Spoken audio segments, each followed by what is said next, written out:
Whether football, basketball, or baseball is your sport of choice, you know the key to winning is a strong roster. You can't find the best candidates by posting your job on just one site. You got to post on all the top job sites. And at ZipRecruiter.com, you can post your job to 100 plus job sites, and you can do it with one click. Then their powerful technology efficiently matches the right people to your position. That's why ZipRecruiter is different. Unlike other job sites, ZipRecruiter doesn't depend on candidates finding you. It finds them. In fact, over 80% of jobs posted on ZipRecruiter get a qualified candidate in just 24 hours. You're not juggling emails and not juggling calls to your office. Simply screen, rate, and manage candidates in one place with ZipRecruiter's easy-to-use dashboard. Right now, my listeners can start forming their own winning team on ZipRecruiter, and you can do it for free. Just go to ZipRecruiter.com/Colin, ZipRecruiter.com/Colin. Try it free today. ZipRecruiter.com/Colin.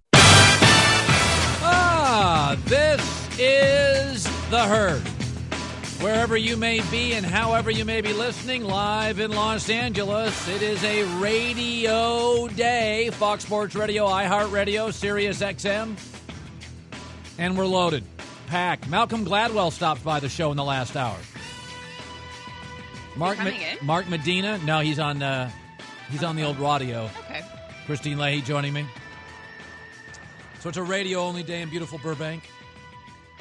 So have you seen this this Louisville basketball story? Oh, this is a beauty. Rick Pitino coaches Louisville. And they could lose their title a few years ago. Rick Pitino is going to be suspended for some games for an alleged sex-for-pay scandal. It was a remarkable thing. There's a self-described former escort at the center of it. Alleged that Andre McGee is a Pitino assistant, paid her $10,000 for 22 shows at the Louisville Cardinals dormitory in a 4-year period. And Pitino saying, I had no idea any of this was going on. Here's the problem. Multiple recruits for years now say they knew about the strippers. High school kids, you don't think they went back and told a parent, told a coach, told a buddy who told somebody? I mean, you know how people are. They talk. I mean, I live in a neighborhood. If somebody's having an affair, the whole neighborhood's talking about it. You don't think 18-year-old kids who can't keep a secret, hookers, strippers on a college campus, everybody knew about it except any of the Louisville assistants. Oh, that's interesting. By the way, Jay Billis, he's a college basketball analyst. I've been saying this for 10 years.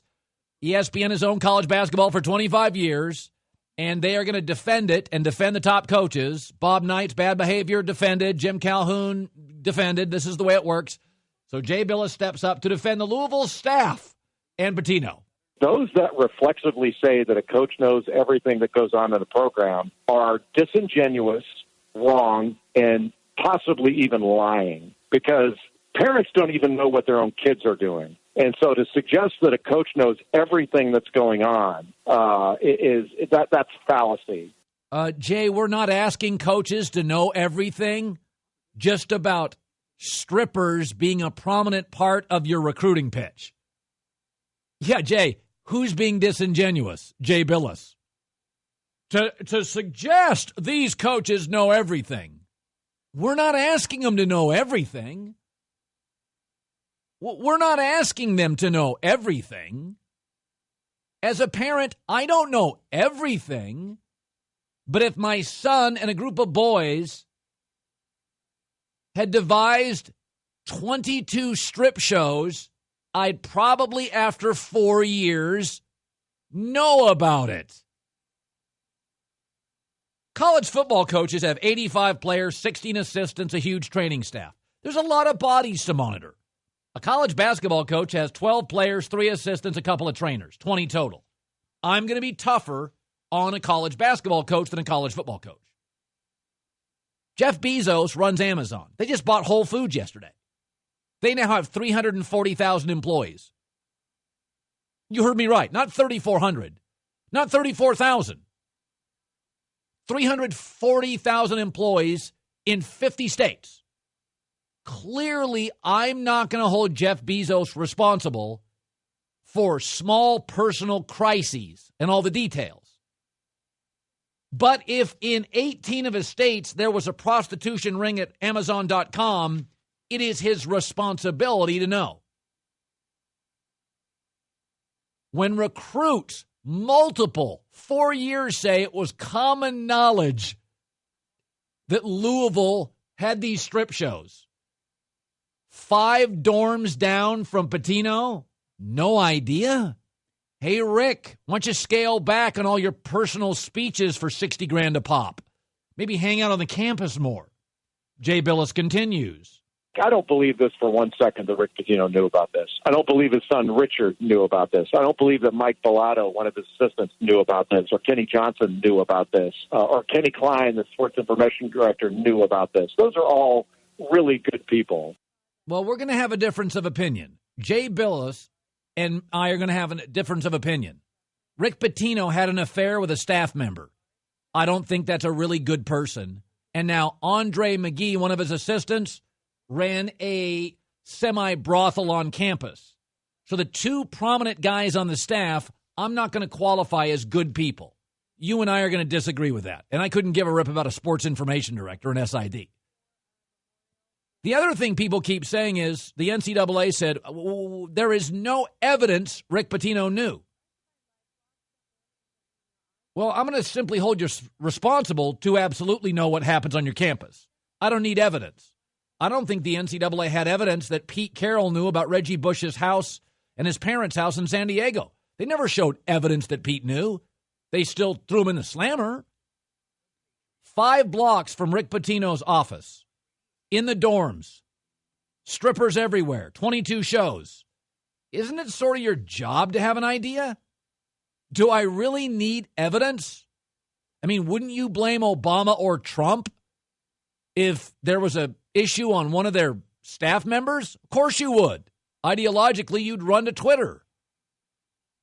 What happens in college sports is you always blame the, quote, rogue assistant. That's what you do. Todd McNair, it was him. Tosh Lapoy, he's on Nick Saban's staff. Nick Saban knows exactly what he's getting with him. He's a marginal coach and a great recruiter, and he pushes the envelope. And Nick Saban knows that because I know it, and I know if I know it, Nick Saban knows it. And you hire him, and he's like the Big Lebowski. He's the get-it-done guy on your staff. Those people have to be monitored more.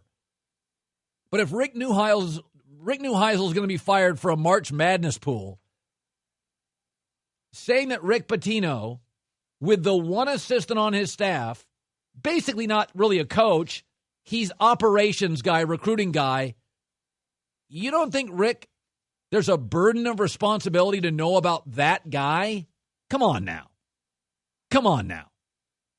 And this idea that I am holding Pitino to know everything is, in fact, disingenuous. I'm not asking him to know everything. I'm asking him to know this, and I'm going to disagree on these are good people. You're running a semi-brothel, and you have a head coach who had an affair with a staff member's wife. That doesn't qualify as good people. Not for me. That, again, is disingenuous.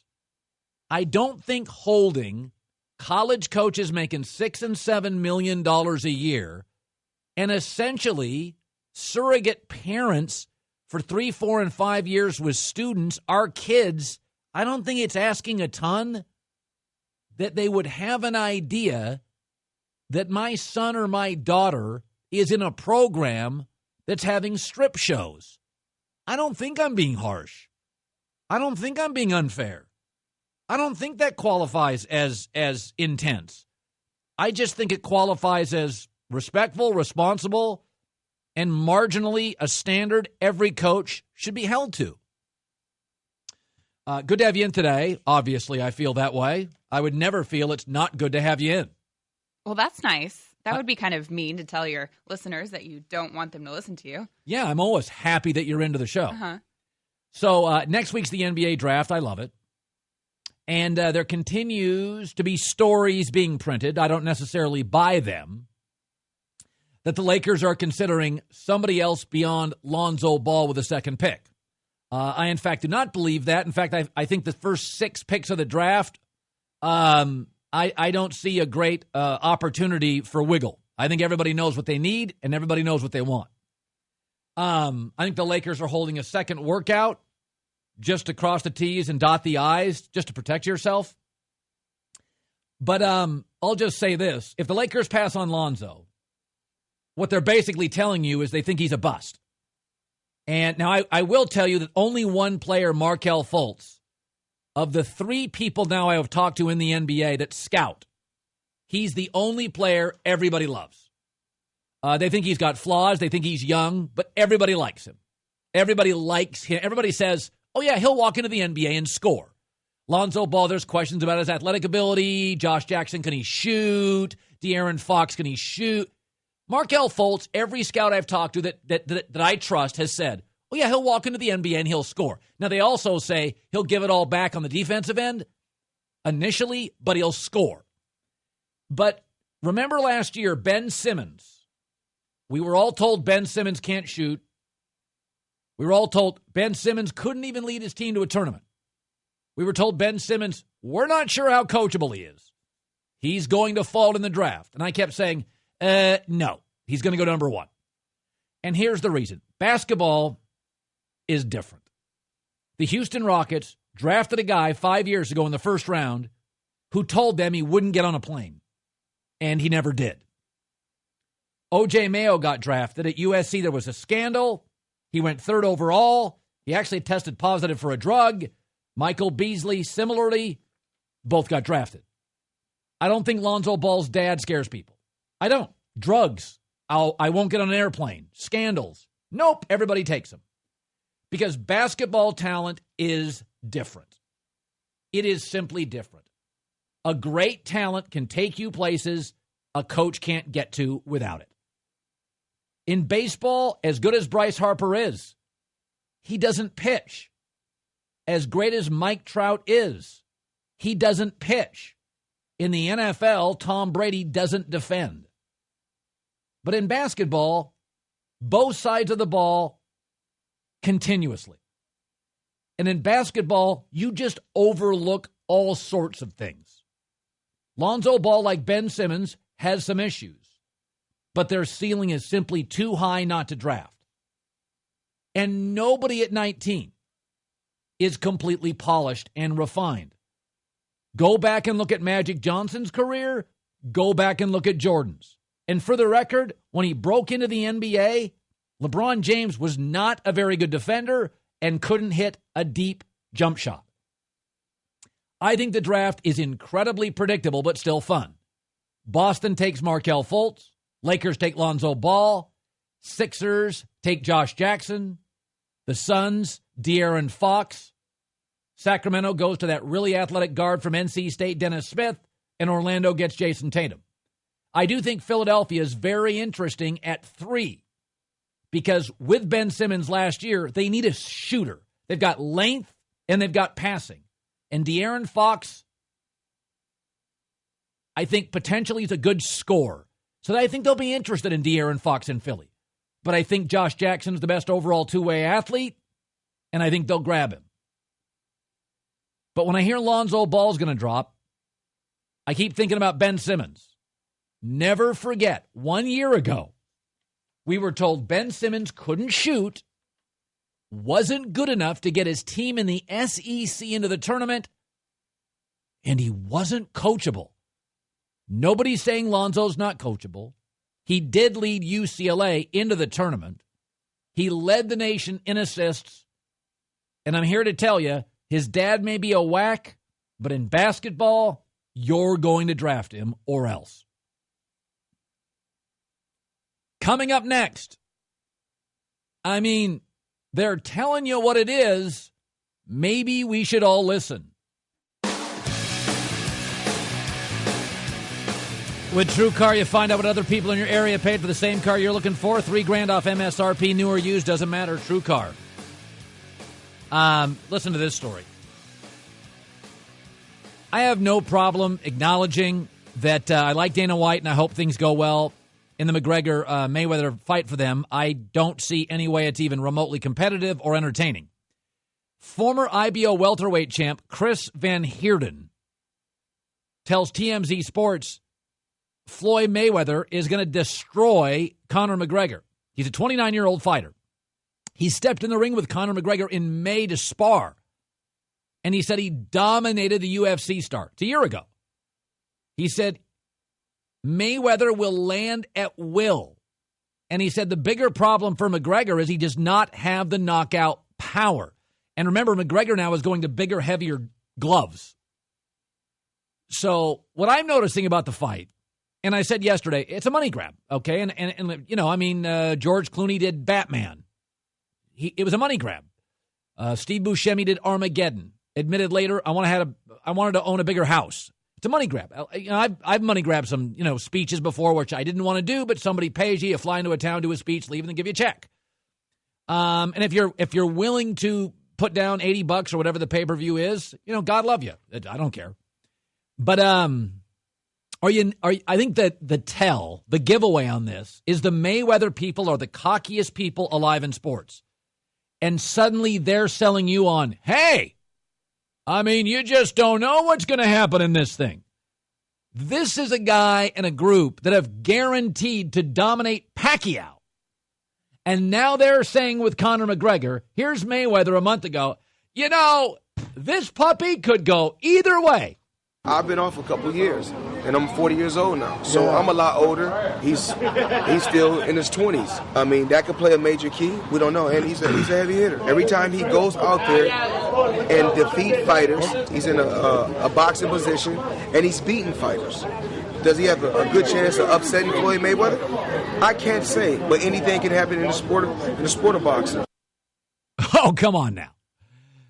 You gave Pacquiao no chance to beat you, but Conor McGregor, anything can happen. I don't think Conor McGregor is going to land a single solid combination. I don't know. I don't know if he'll land a punch. Probably. But like repetitive combinations, because one punch isn't knocking out Mayweather. He's the world's best pound-for-pound fighter. He has not really been hurt in like 8 years. Vegas is making you bet $1,100 to win $100. That tells you there's as much a chance as Louisiana Monroe beating Ohio State in football this year.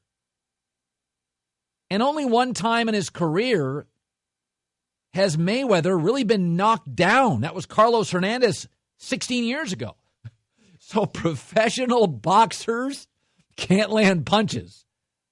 But I do think you can sell big chunks to the public on anything. 77% of Americans, I looked it up, believe aliens have visited Earth. A big percentage of the people still think the CIA was in on the JFK assassination. A lot of people think the 9/11 was a government job. And I think, but what I'm noticing with all the talk is, including Dana White, is this, hey, there's a big mystery out there on what's going to happen. When two people get in there and start throwing punches, anything is possible. Floyd's 40 years old. He hasn't fought in over 2 years. Conor McGregor is a much bigger guy. He's a southpaw, and he's a knockout artist. When Conor McGregor hits people, they react to it immediately. They start wobbling or they go down. And the question in this whole thing is, in 12 rounds, can Conor McGregor hit Floyd Mayweather? I don't see the mystery to it. But again, if you go with 7 or 8 people and you split the pay-per-view, then you only lose $10. And I do think from today until the fight, even walking into the ring is going to be wildly entertaining. That part will be fun.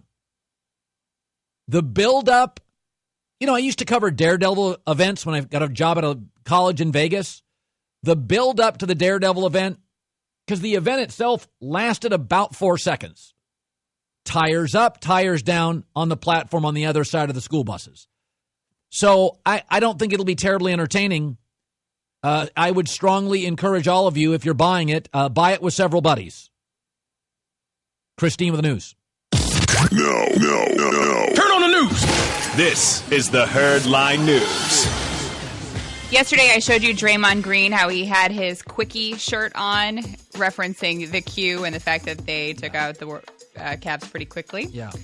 Then Draymond heard LeBron saying That's what she said. That was LeBron. He posted the whole thing on Instagram with the caption, "That's what she said," pretty immature. He also heard LeBron say that he never played on a super team, and Draymond responded with this. Hey, can somebody give Bob some credit? They want to talk about super teams this, super team that. I never played on a super team. You started the super team, bro. I ain't joined the super team. I never played on the super team. That's crazy. Hey, he's keeping it honest. I think we can all agree that LeBron played on a super team, and he started it. Well, yeah. Well, I don't know if he started it, but he's been on 2 of them. I mean, Golden State went and got 1 free agent. That's okay. Well, there were super teams before him, but I think he was the first one to really orchestrate it and have it be the players deciding where they wanted to go. Yeah, which I'm okay with. But, yeah, I mean, LeBron definitely created a super team in Miami. Yep. Jeremy Maclin was cut by the Chiefs. They saved $10 million by doing that. And he said that he found out from a voicemail from John Dorsey. Do you think he was owed more than just a voicemail?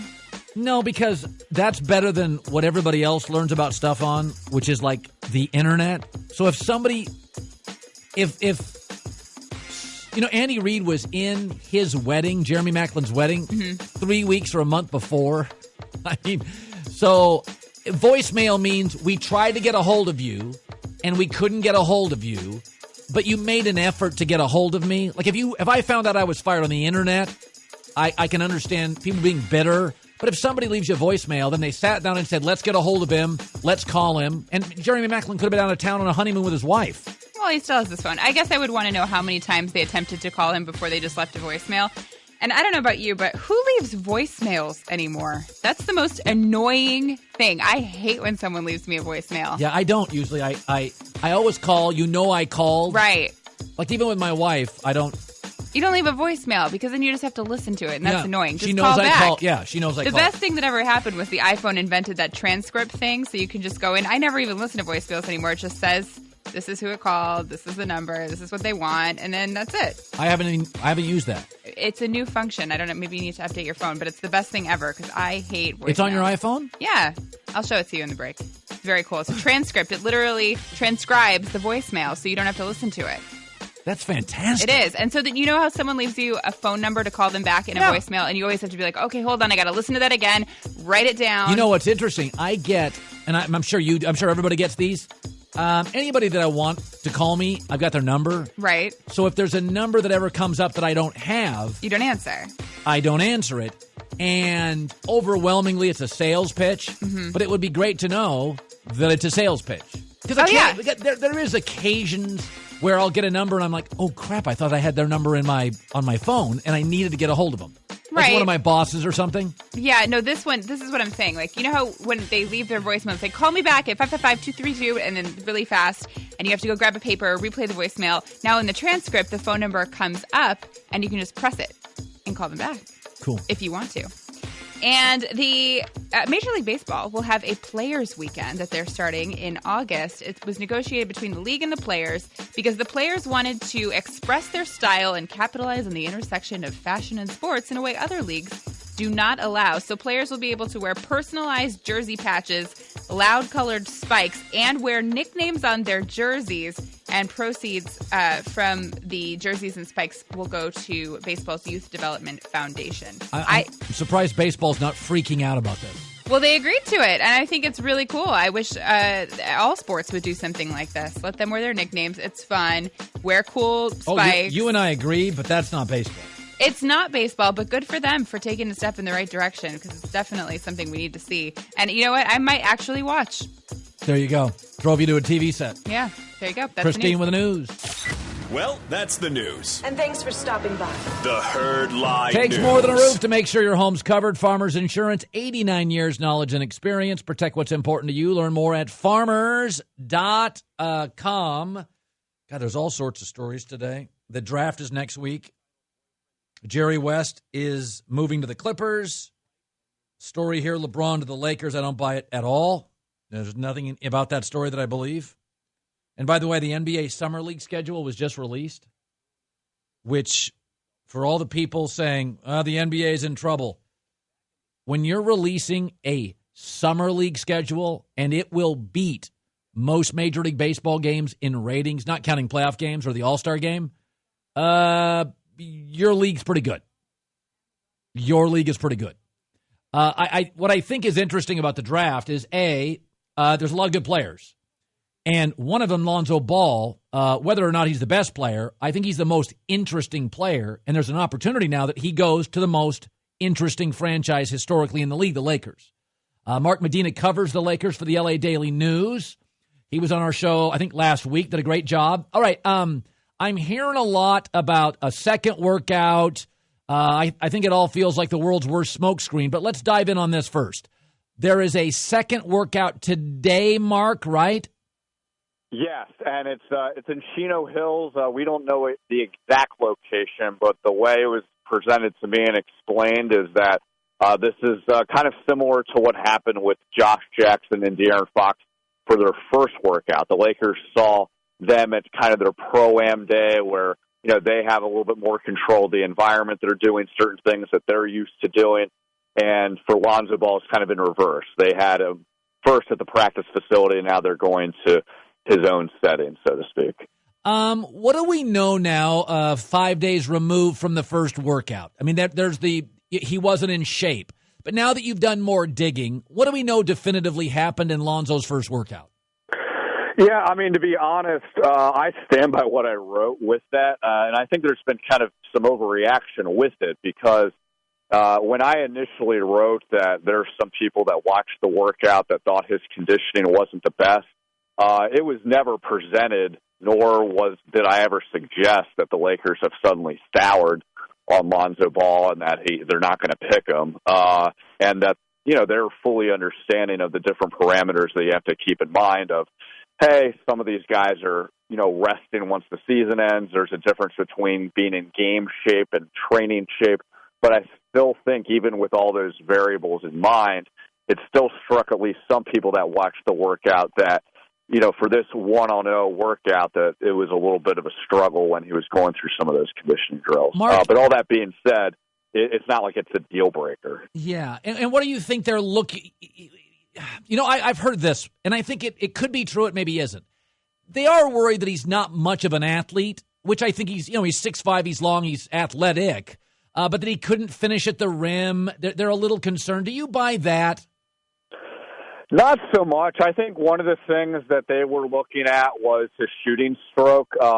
He was a very effective scorer, but his shooting stroke was a little unorthodox. If there is a knock on his game offensively, is that he doesn't have the mid-range down pat. So I think when they were looking at his workout the first time, one of the points of emphasis was, let's see how he's shooting in that area. He was taking a lot of shots from the perimeter and in the mid-range, and as far as I know, they liked what they saw from that department.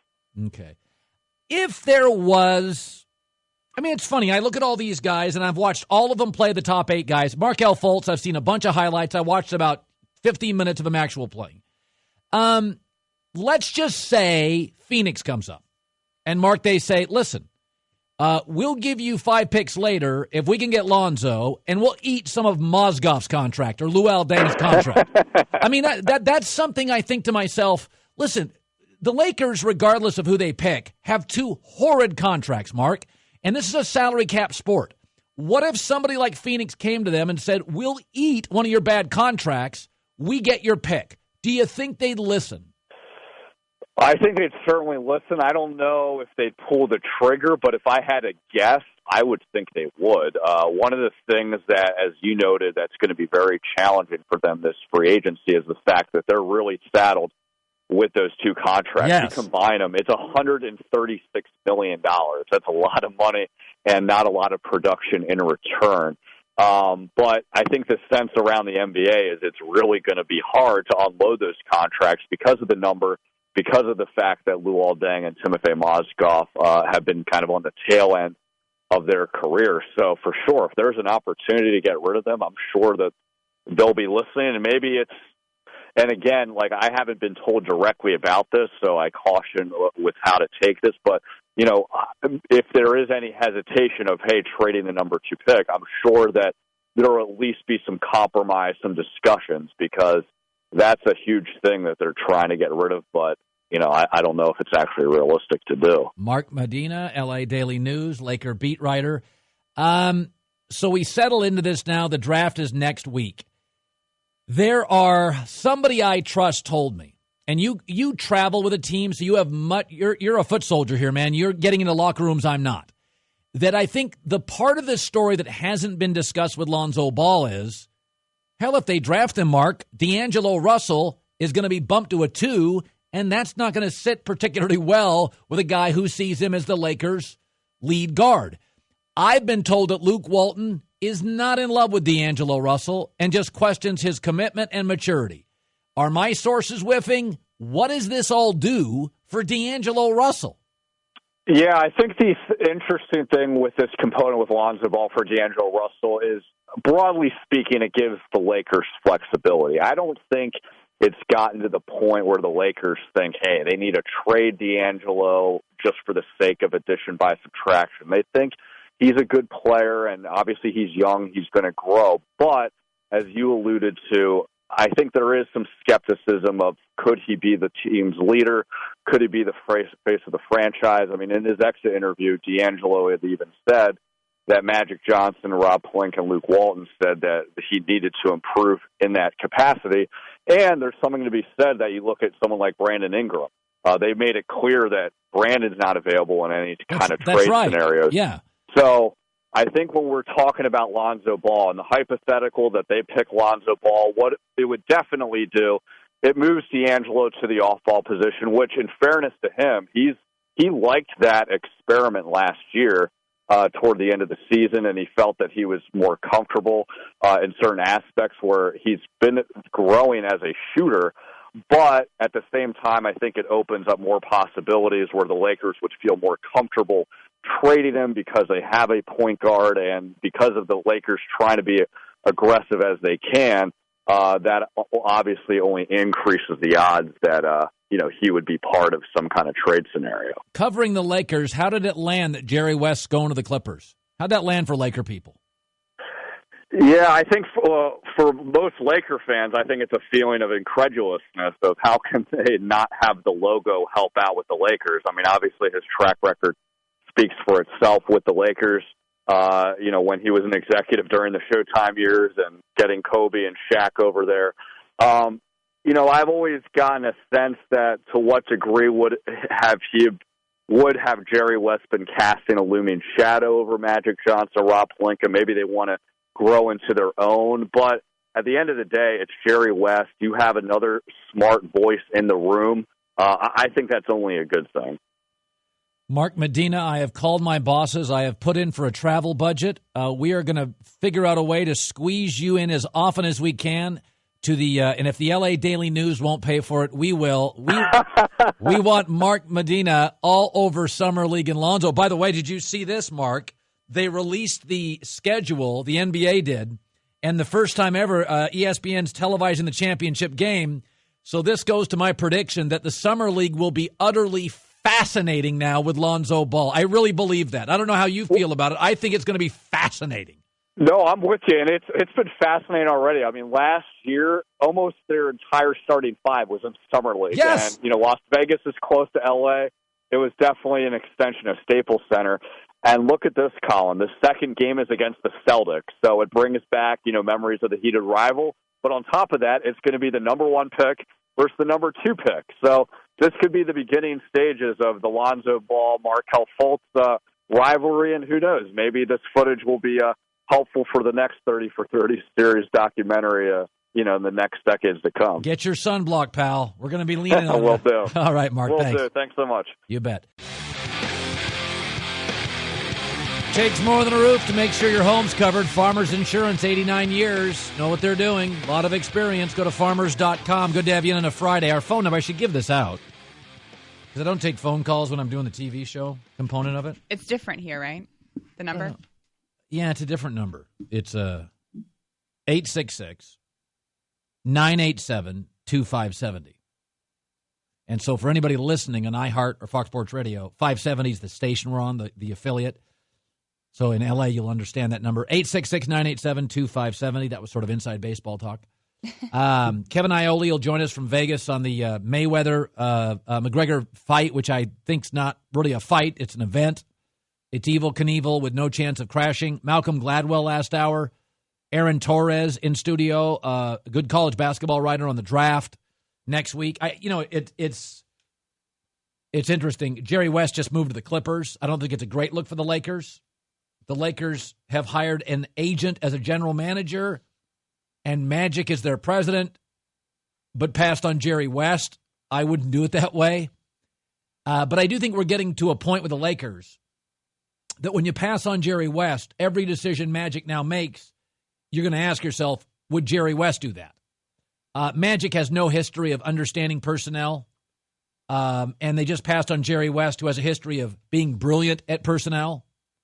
This is not to pick on Magic, but the thing about Twitter, it does not allow for deniability, and Magic has gone on Twitter multiple times and said things like, and I'm reading here, the Bucks just acquired the next Jason Kidd in Michael Carter-Williams. Or, for all you out there questioning Jimmer Fredette, he's the real deal. If Brandon Knight were to come out, I'd take him number one. That's not great if you're a Laker fan. I think the question I have with Magic is if you pass on Lonzo Ball, never forget, here are the three teams that draft after the Lakers, and not all of them would pass on Lonzo Ball. Philadelphia, number 3. Now, they need shooters. They may pass on him. But 4 or 5 are Phoenix and Sacramento, and those are divisional opponents.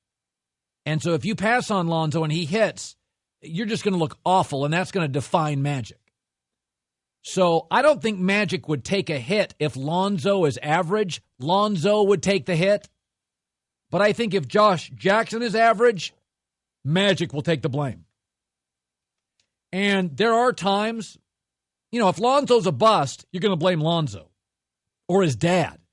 If Josh Jackson's a bust, you may just blame Magic. And there are times, and this happens a lot, when you're in a situation, as long as you know a guy is not a bust, if you feel he's equal, you take him. You had to take Andrew Luck if you're Indianapolis. You had to. Andrew Luck was understood as the best quarterback prospect in ages.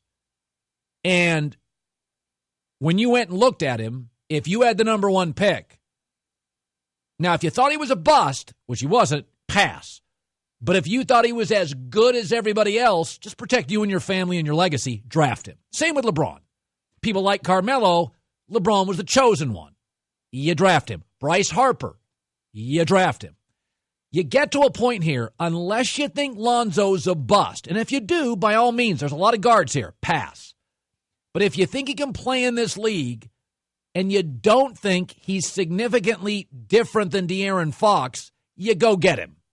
Because he's going to be outstanding for business. That part, you can't deny. He is going to be automatic commerce. And so there are times when general managers get into situations where just to protect your legacy and the organization, pick Andrew Luck. Just do it. I think Danny Ainge, because of the Celtics tradition and because people really like Danny Ainge, I think you could go get Lonzo Ball at 1 and live with it. Because I think that team, I think Lonzo's going to play in this league and be a pretty good player. I don't know how great he's going to be. I think he's going to be interesting. I think he's going to be fun. If he could be 85% of Jason Kidd, 80%, that's pretty good. Jason Kidd couldn't shoot coming out of college. I saw Jason Kidd play in high school. Lonzo Ball is like a shorter version. Lonzo's a little longer, and I think at this point a better long-range shooter than Jason Kidd was, although it's doubtful you're as good as one of the all-time greats, Jason Kidd. But if you're 85% of Jason Kidd, just take him if you think he's there. Unless there's major warning signs. There don't appear to be any. Dad's a whack. I can live with that. There's no O.J. Mayo, Michael Beasley. There's no Kwame Brown, Michael Olowokandi. Like there were a lot of questions about those players. I don't think there's a lot of questions about his commitment. Good kid, works hard, clever, has a lot of skills. And man, is he long. Lively second hour as well. Aaron Torres in studio. Tremendous college basketball writer on the draft next week. U.S. Open's going on as well. I'm telling you, when Phil Mickelson pulled out of the U.S. Open, obviously hurt. With Dustin Johnson now struggling, really hurts the U.S. Open. Because I understand golf purists liking golf, totally get that. But for casual fans, Tiger, Daly, Mickelson, and Dustin Johnson are just more captivating. Dustin Johnson's a camera crew from being a reality show. I'm sorry, married to a Gretzky, a little bit of baggage, has meltdowns, pulls me in. Hour 2 coming up in L.A. It's The Herd. This is The Herd. Wherever you may be, however you may be listening, live in Los Angeles, iHeartRadio, Fox Sports Radio. I got to read this. Something just came to me. I love my sources. Did it come via voicemail or text? I came via text. Okay. It's just a little LeBron thing. You can't just say it's a little LeBron thing. Well, I can't give away what the person said, so I've got some questions on that. Well, just don't tell us the person, but just say what they said. Now it's too late. No, I think that's fair. You didn't say. I'm just questioning LeBron and the Lakers. And my question's always been is, LeBron's got a huge brand. Why would he go to the dysfunctional Lakers? They don't have good players, and they just passed on Jerry West, and Magic Johnson's running a team, and he's never run a team, and Rob Pelinka's an agent, and he's the GM, and he's never been a GM, and my question becomes, why would LeBron go to that level of dysfunction? And I now have a second source saying there is no way he would go to that level of dysfunction. So I just don't buy those rumors. I mean, listen, if you have options in life, you don't need to take a risk on a dysfunctional organization. When you have leverage or lack leverage, that's when you roll the dice on dysfunctional organizations. LeBron's got all the leverage in the world. He's not going to a dysfunctional mess. And right now the Lakers are a mess. 12 players, none are a star, 2 horrible contracts, and people like Pelinka and Magic and Rose, they're non-experienced in. So I just think they're not there yet. Maybe in a couple years, but they're not there yet. I do think it's funny as the draft is next Thursday. Boston is being lauded and complimented for their patience, when ironically Boston's the team that wasn't patient and went out and gave away 6-7 guys to get Kevin Garnett, and they were rewarded with a title and a couple of finals appearances. I understand being patient if you're San Antonio and you land Tim Duncan and you realize early, oh, he's a star. Or you land Steph and Clay and you realize year 3, they are really special. The Lakers do not have a special player. Brandon Ingram is their best hope, and I don't see him as a star. I see him as a scorer. I still think he is going to be habitually thin forever, even thinner than Kevin Durant, and that will limit him beyond shooting and scoring, which is a component that's really, really important. But Durant's better now because he's a better, longer defender, rim protector, grab you a rebound, and he's got leadership skills. What's funny about the NBA draft now is that, and it's not funny, it's just real, you're getting 19-year-olds. And everybody now is saying Boston has to take Markelle Fultz. There is 2 things that rookies figure out very quickly in the NBA, even the great ones. That you go from 36 games in college and regional travel to 82 games minimum and national travel. It kicks your arse. Number 2 is you don't have to defend in college. You can drop 24 and not even worry about the defensive end. Markelle Fultz is going to average 18, and he's going to give away 18 minimum on the other end. Because college guys, even LeBron, they don't come in this league as great defenders. Now, Kawhi Leonard really tried to be a great defender. And he got Defensive Player of the Year his 4th year in the league. And he deeply wants to be a defender. We don't know if Lonzo Ball, Markelle Fultz want to really defend. We know they're offensive players primarily. So when you're going to the college draft, know 2 things. First of all, the travel wears out guys. Don't expect much from rookies the second half of the season. Second thing is, they don't know how to defend. The difference between college basketball and the NBA, you cannot compare. College football and the NFL have similarities. When you watched Alabama play Clemson, you were watching 25 NFL players on the field, either about to be NFL players or a year away between the two teams. I mean, Alabama and Clemson, there's NFL guys everywhere. When USC this year plays Stanford in week 3 or Washington in potentially the Pac-12 championship, there's going to be like 14 NFL guys either now or within a year on the field. And you're running largely with both USC and Washington pro-style offenses. Sam Darnold's going to be a NFL quarterback. There are a lot of similarities. College basketball doesn't even look like the NBA. It's dominated by coaches. One of the things Mike Dunleavy, a friend of mine, his son Mike Dunleavy Jr., left Duke early.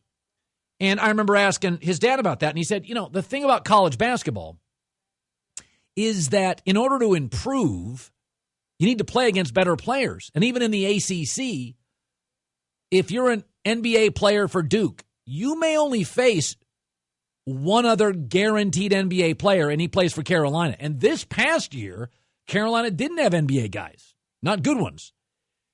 It's different in college. If you are a left tackle for Alabama, you're going to face 6 NFL pass rushers in the SEC and probably 1 or 2 in bowl games. You'll face 1 in the semifinal at Ohio State and then 1 at Clemson in the championship game. It's different. So when people get all like I do believe that you can in the NFL and should build through the draft. It's cheap labor and you can get better. You can absolutely bring guys in and get better. Once you have the quarterback especially. But I think it's real difficult, the NBA, because remember, the NFL's got, 7 rounds? NBA's got 2. And I'm telling you, historically, after about the 14th pick, you run out of talent. So there's only half as many NBA players as the draft even has drafting in the first round. You get to the 5th, and you'll find a Tony Parker, a Draymond Green, but I mean, those are real outliers. I mean, if you gave me the all-time greatest team picked in the second round, there's not, I mean, it's good players, not a lot of superstars. And if it is overwhelmingly your great players, I mean, Kobe went, 13th? He's the best 13th pick ever. So I am one of those that I am not a big fan of patience. You're charging fans $250 for a seat. Philadelphia has been patient. Phoenix has been patient. The Lakers last 4 years have been patient. No reward. And Boston, because they have a great coach and a really good GM, and the Eastern Conference is Alpo, pretty viable. But they're a mile away from Cleveland and 2 miles away from Golden State. And frankly, if San Antonio gets it together physically, they're probably a half a mile away from San Antonio. So what you're telling me is they're not really close to winning a championship. And if you're okay with that, and I don't think Boston is, then be patient.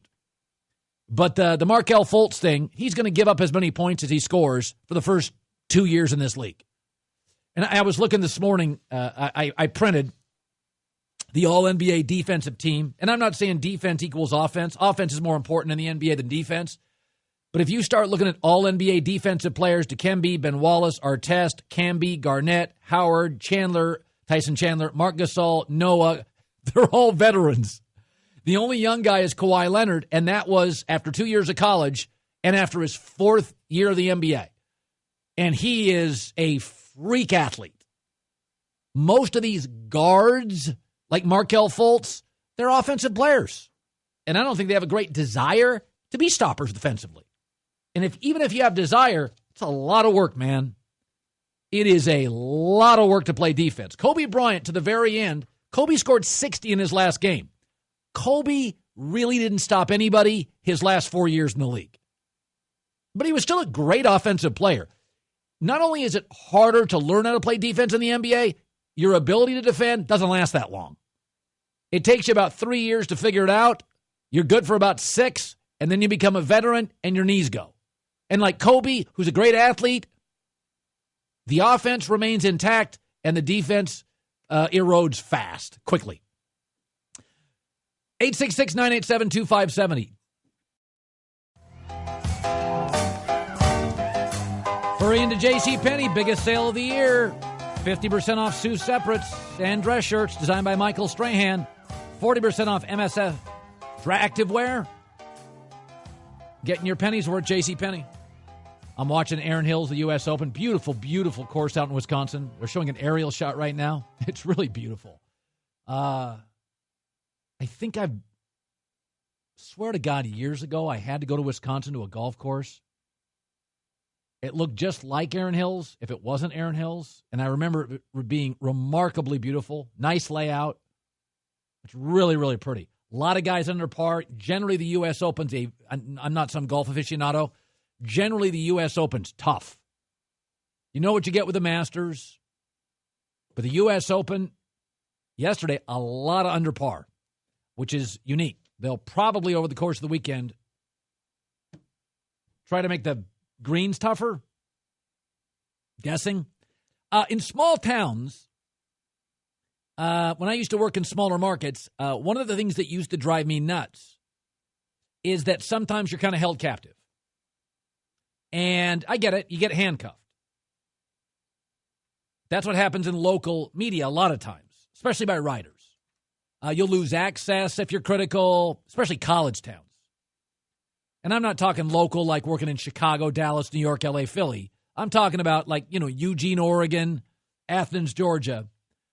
Green Bay really is a college-sized town with an NFL team. The second smallest professional sports market is Buffalo, and they have 2.5 times as many people as Green Bay. And the Packer media is, bless their hearts, basically paralyzed by the Packers. And any criticism of Green Bay or Aaron Rodgers is met with resistance. Bob McGinn wrote for the local paper forever. A very respected guy. And he was interviewing with Peter King on the podcast. Well, McGinn is now retired, which certainly allows for, in my opinion, a little more authenticity. Talking about Aaron Rodgers here. Quote, poor player, first 2 summers and regular season practices. Fortunately for Aaron, and he knows that down deep, he didn't have to play early. His delivery was a mess. Here's the interesting stuff. Bad body language. Didn't know how to deal with teammates. Brett Favre helped him learn to relate to people.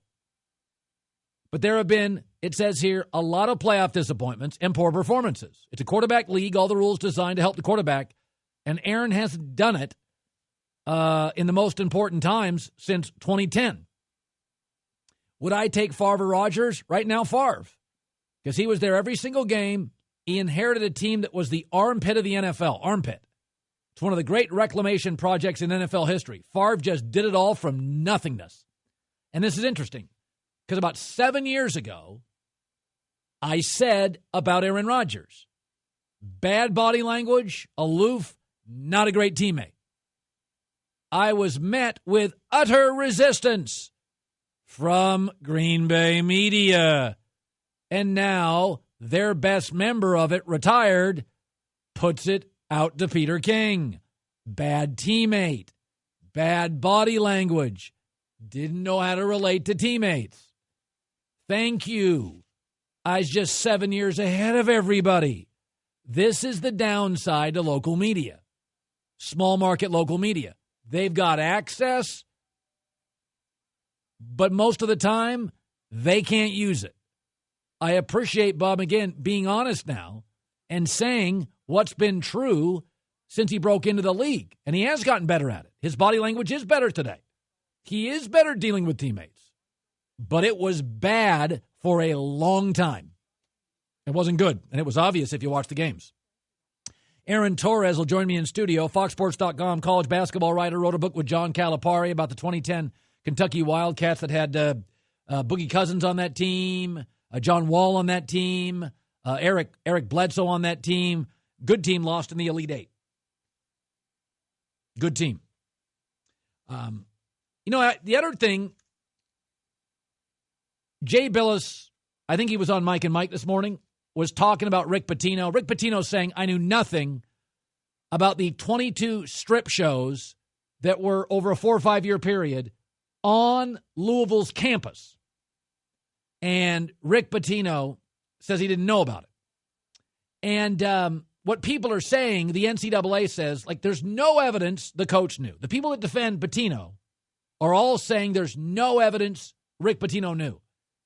Well, if you don't know the speed limit, that doesn't get you out of the ticket. Isn't it the responsibility of a head coach at the college level to know? A pro coach is different. I am hired to win games. There are no dorms.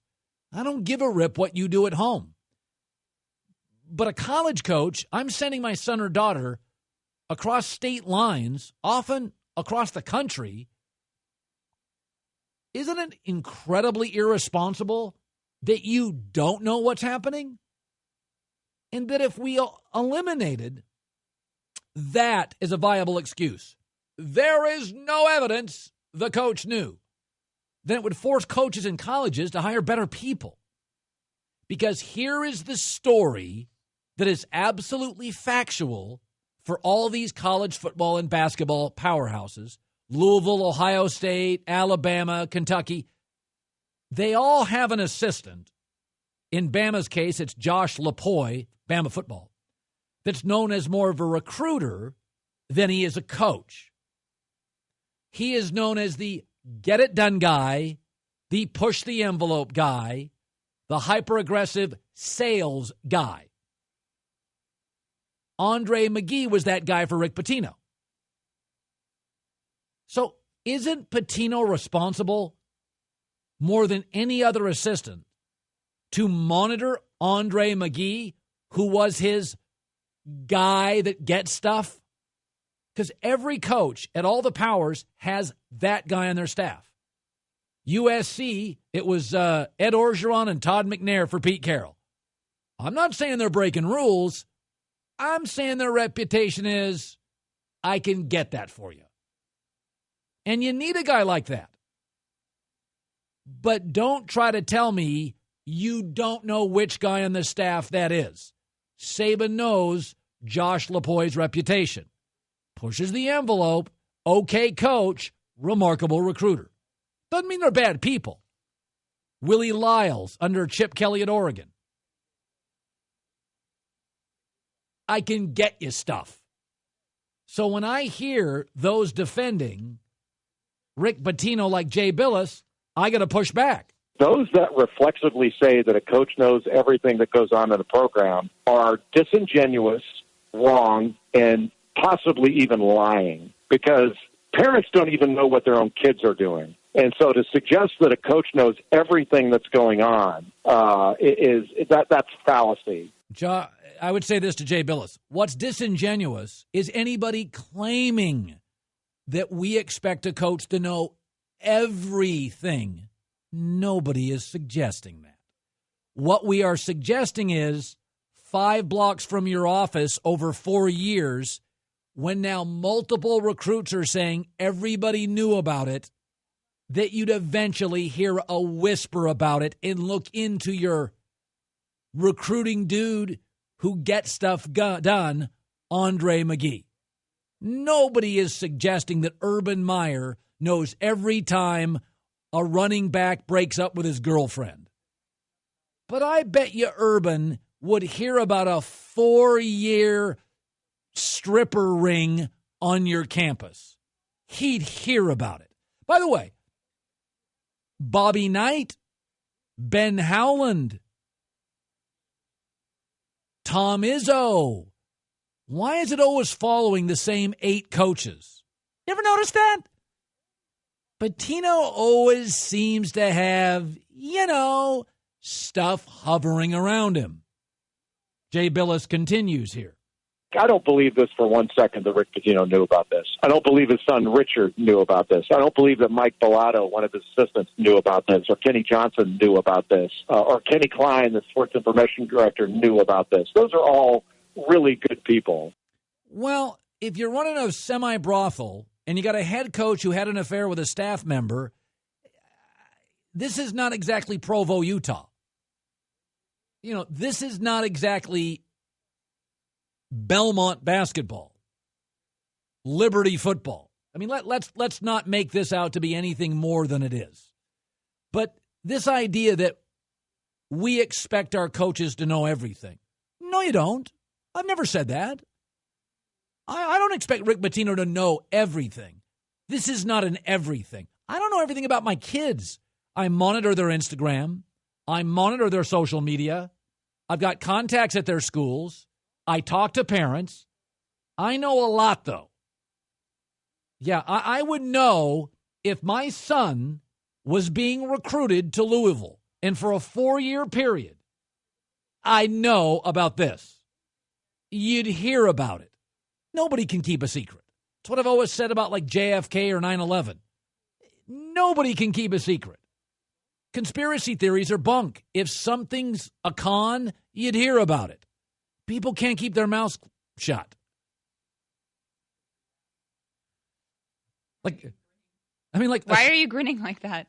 So one of Pitino's kids comes to practice. Rick didn't notice the glitter on his face?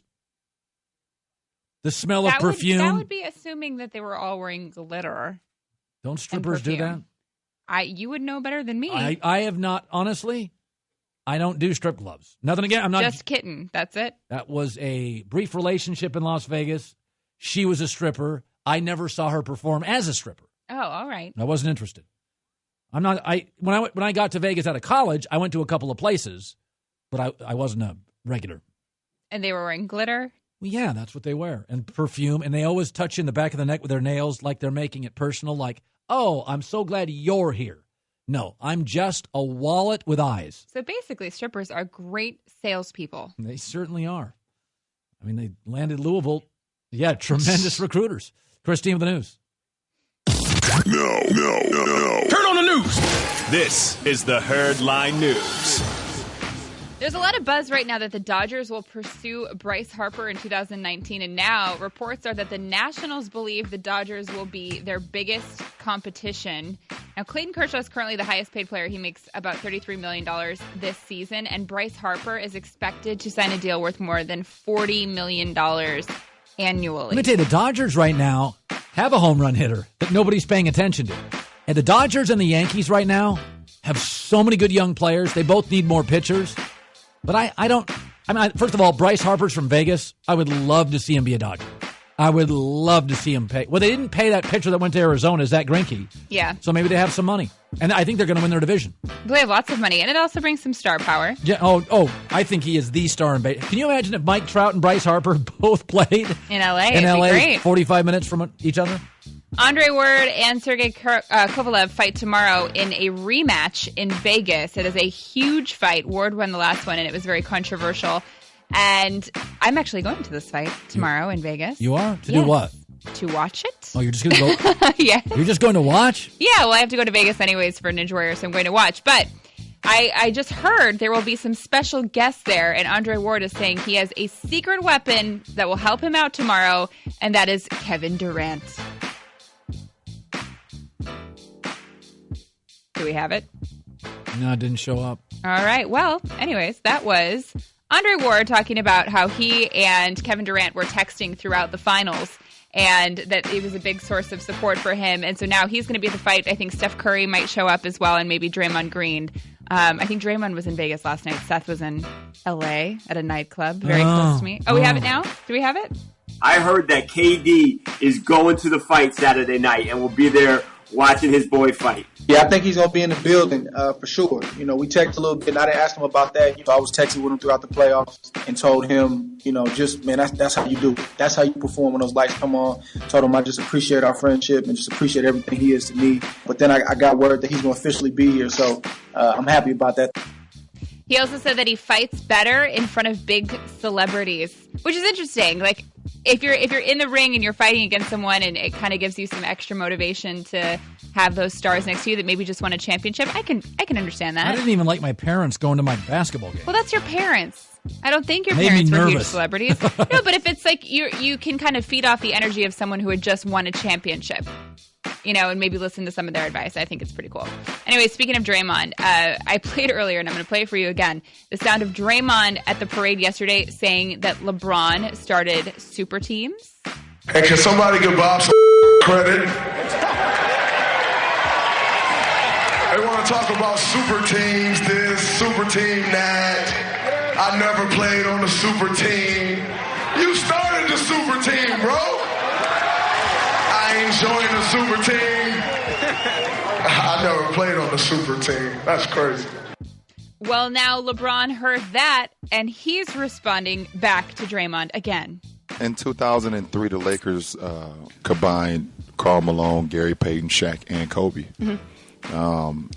In 96, when Jordan was retired, the Rockets joined Charles Barkley, Hakeem Olajuwon, and Clyde Drexler, all on the same team. But I don't look at it as I definitely didn't start the super team.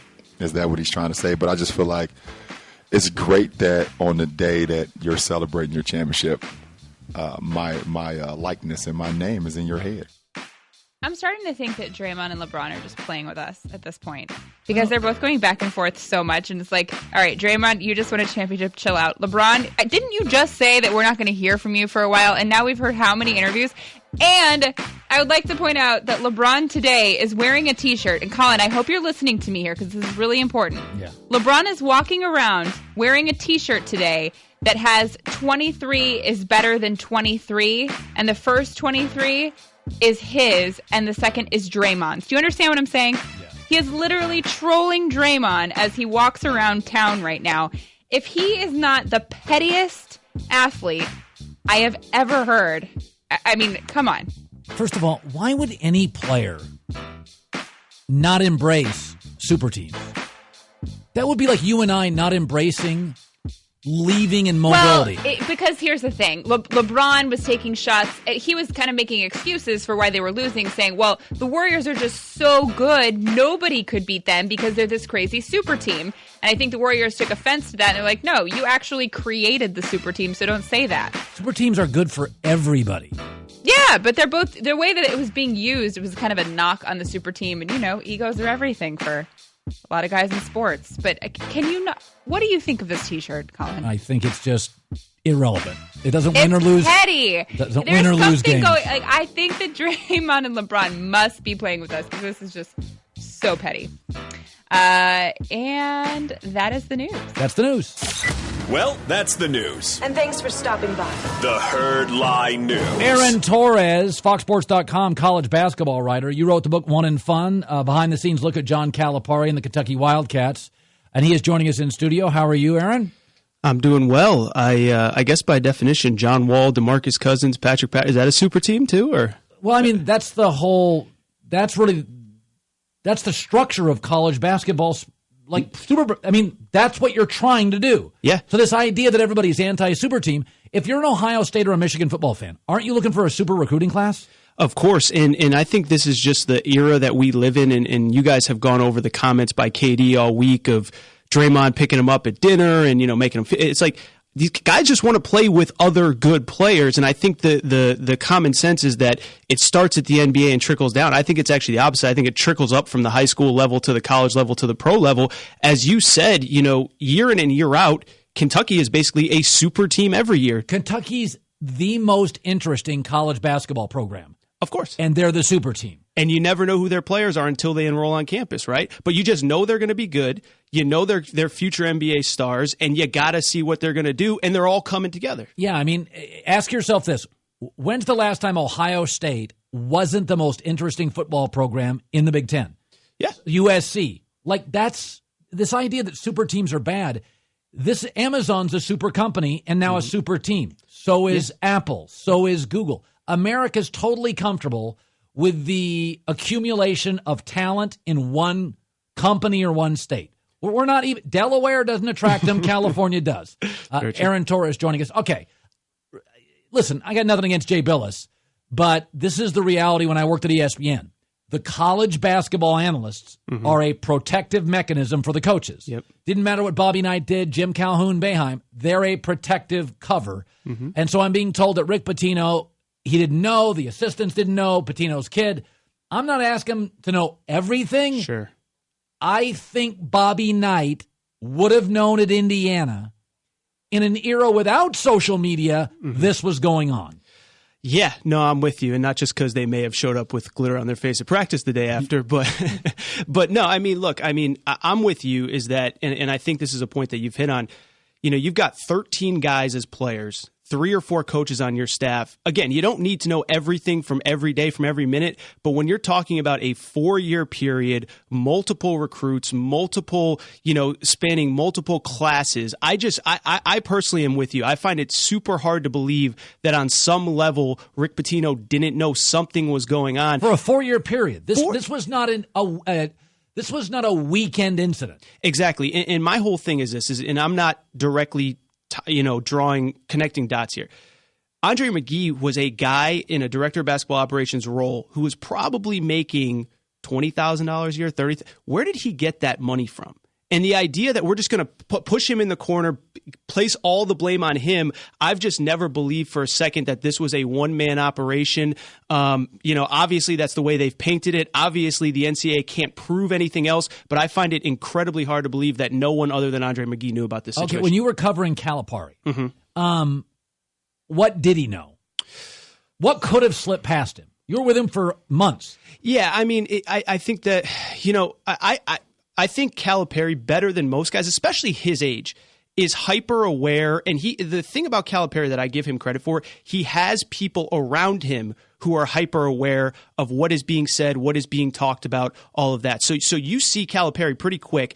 If something comes up in social media, if one of his comments, even today, is taken out of context or something to that effect, right away he's on Twitter. There's a release. So just with a common tweet, yes, he's on it immediately. Yeah. And that's just something as simple as just paying attention to what he does. It's funny because I think we see this too in college football a lot. Is there's the old school coach that kind of grew up pre-social media, and then you have the guy James Franklin that's always on, always aware, always knows what's going on, what's being said about his program internally, externally, whatever. Then you kind of have the older generation. This is another topic altogether, but I think that's a lot of where Art Briles got in trouble, is that he thought he could just continue to dust everything under the rug, and press releases are being announced and all that kind of stuff. Anyways, I say that to say that Calipari, for an older guy, a guy in his late 50s, has an incredible finger on the pulse of what's being said, and he's aware, and he does a good job of going into, for lack of a better term, damage control as fast as anybody. Okay, we're going to come back. Aaron, this is what he does for a living, is going to break down the top 4 or 5 players, weaknesses, strengths, with the draft next Thursday. Takes more than a roof to make sure your home is covered. Farmers Insurance, 89 years, knowledge and experience. Protect what's important to you. Learn more at farmers.com. Back in a second. Aaron Torres, college basketball writer, foxsports.com. And Aaron, you follow these guys from how old? 14, 15 years old? Yeah, I try to see them about, starting about their sophomore year. I think anything before then, it's too hard to project. High school. Yeah, sophomore year of high school. Yeah, I should be correct. So I just think before that, it's a little hard to project, how much they'll grow, how much they'll physically develop, all that stuff. So I try to see them sophomore year. Okay, so let's talk Markelle Fultz, University of Washington. Didn't dominate at that level, didn't have any big wins. Some of that's coaching Lorenzo Romar. He is called the best player in the draft. How many times have you seen him? What do you think? I've seen him plenty. I mean, my whole thing with Markelle, and this is actually was my first impression when I saw him, 3, 4, 5, not 5, but 3, 4 years ago. I understand why people like him. And you talk to people in the scouting community, they tell you that he does things that they either haven't seen or they haven't seen in a long time. And a lot of it is just how he runs an offense, pick and roll, all that stuff. But I take that information, I have to marry it with what I see on the court during the season. And the first time I saw Markelle, and it was straight through with Washington, I just don't feel like, I hate to put on a 19-year-old kid, oh, he's not tough enough or he doesn't take over. But it's like there were so many times where I was just waiting this year at Washington, any other time. When is he just going to put the team on his back and say, we're not losing tonight? Like he was at Washington. They were losing for weeks at a time. Like at what point are you just going to say, I'm the best player on this court and I'm going to take over? It just never happened. So he has the Andrew Wiggins quality, which is you're blown away by his talent, but there's no dog in him. And that's exactly how I feel. I'll give you a good example. So UCLA and Washington played head-to-head twice this year, but only once in which both players played. Fultz was hurt for the second game. The first game, it was a Saturday night. It was a late game, so a lot of people didn't see it. If you just looked at the box score, you'd say, oh, Lonzo obviously was on UCLA and Markelle Fultz was on Washington. Oh, they were about even, and obviously Lonzo had a better team. If you watch that game, Markelle Fultz came out like it was a Tuesday night against Long Beach State, and Lonzo came out like it was the biggest game that he's ever played. And you can criticize Lonzo for a lot of things, whether it's off the court with his family, jump shot, whatever it is. In the big moments, in the big games, he wanted that ball. He made plays. I know he didn't have a great finish to his career at UCLA against Kentucky, but he won that Oregon game. He went to Tucson and beat Arizona. He went to Rupp Arena and beat Kentucky during the regular season. What I love about Lonzo is he played his best in his biggest games. And with Fultz, that's exactly what you just said, Colin. I just never saw him, like I said, just completely take over a game, which his skills indicate that he's capable of doing. It just never happened. I've seen Andrew Wiggins play 3 times live. You look up, he's got 27, and you never feel like he owned a moment. Yeah, there were times this year where I watched Markelle Fultz, and I try to take myself out of the picture of, okay, I do this for a living. You know, like I always use this example. It's like if I plot my girlfriend in front of the TV and I said, who's the best player on the court? You know, whether it's LeBron and whoever it is, even Lonzo at UCLA, she could pick him out within 2, 3, 4 possessions. And I never felt that way with Markelle Fultz, that if you were watching a game not knowing that this guy is the presumptive number 1 pick, most of the time, he didn't do that thing that you were like, oh my God, that guy is so, forget the rest of his teammates, that guy is so much better than everybody else on the court. I think he's going to be able to put up stats, but I just don't know how impactful they're going to be. Okay, so you like Lonzo Ball. What concerns you? What concerns me? I mean, I just think I really don't. I don't have a ton that actually does concern me, to be honest. I think, first of all, the biggest thing about Lonzo, and I think you could say this for most of these kids, eats, sleeps, and breathes basketball. That's all he does. That's all he wants to do. His idea of a fun Friday night is going to one of his brother's high school games. Like he wants to be in the gym. I know the staff at UCLA really well. They had to kick him out of the gym. You know, he elevated everybody else in that program when he came. Kind of what I was just saying, the opposite of Markelle Fultz, is that he was like, no. This is how we're going to do it. You guys are going to get on my back, and we're going to do some incredible things. So I love that about him. The work ethic is through the roof.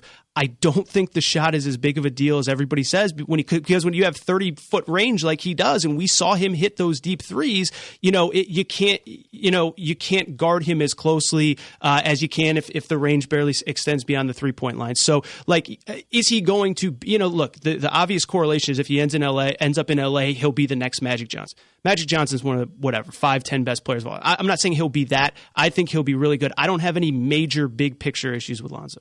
De'Aaron Fox ate him up when they played the second time. I just interviewed him yesterday. Fun, mature, bright kid. What do you make of him? Love De'Aaron. Interviewed him a couple times, including a little bit yesterday as well. When he was in studio, after he was in studio with you. Great personality, great kid, same kind of deal, hard worker. I think that all 3 of these point guards at the top, him, Fultz, and Ball, all do certain things better than the other ones. De'Aaron's certainly faster, probably gets to the rim as well, if not better than all of them. 3-point shot shooting is still very much a work in progress. I think he shot like 26% from 3, and I know that everyone's saying that it's improved, but I like De'Aaron. I do think he's probably just a tiny tier below those other 2 guys. Like him, the buzz is, can he possibly jump Lonzo into that number 2 spot? I just don't see it.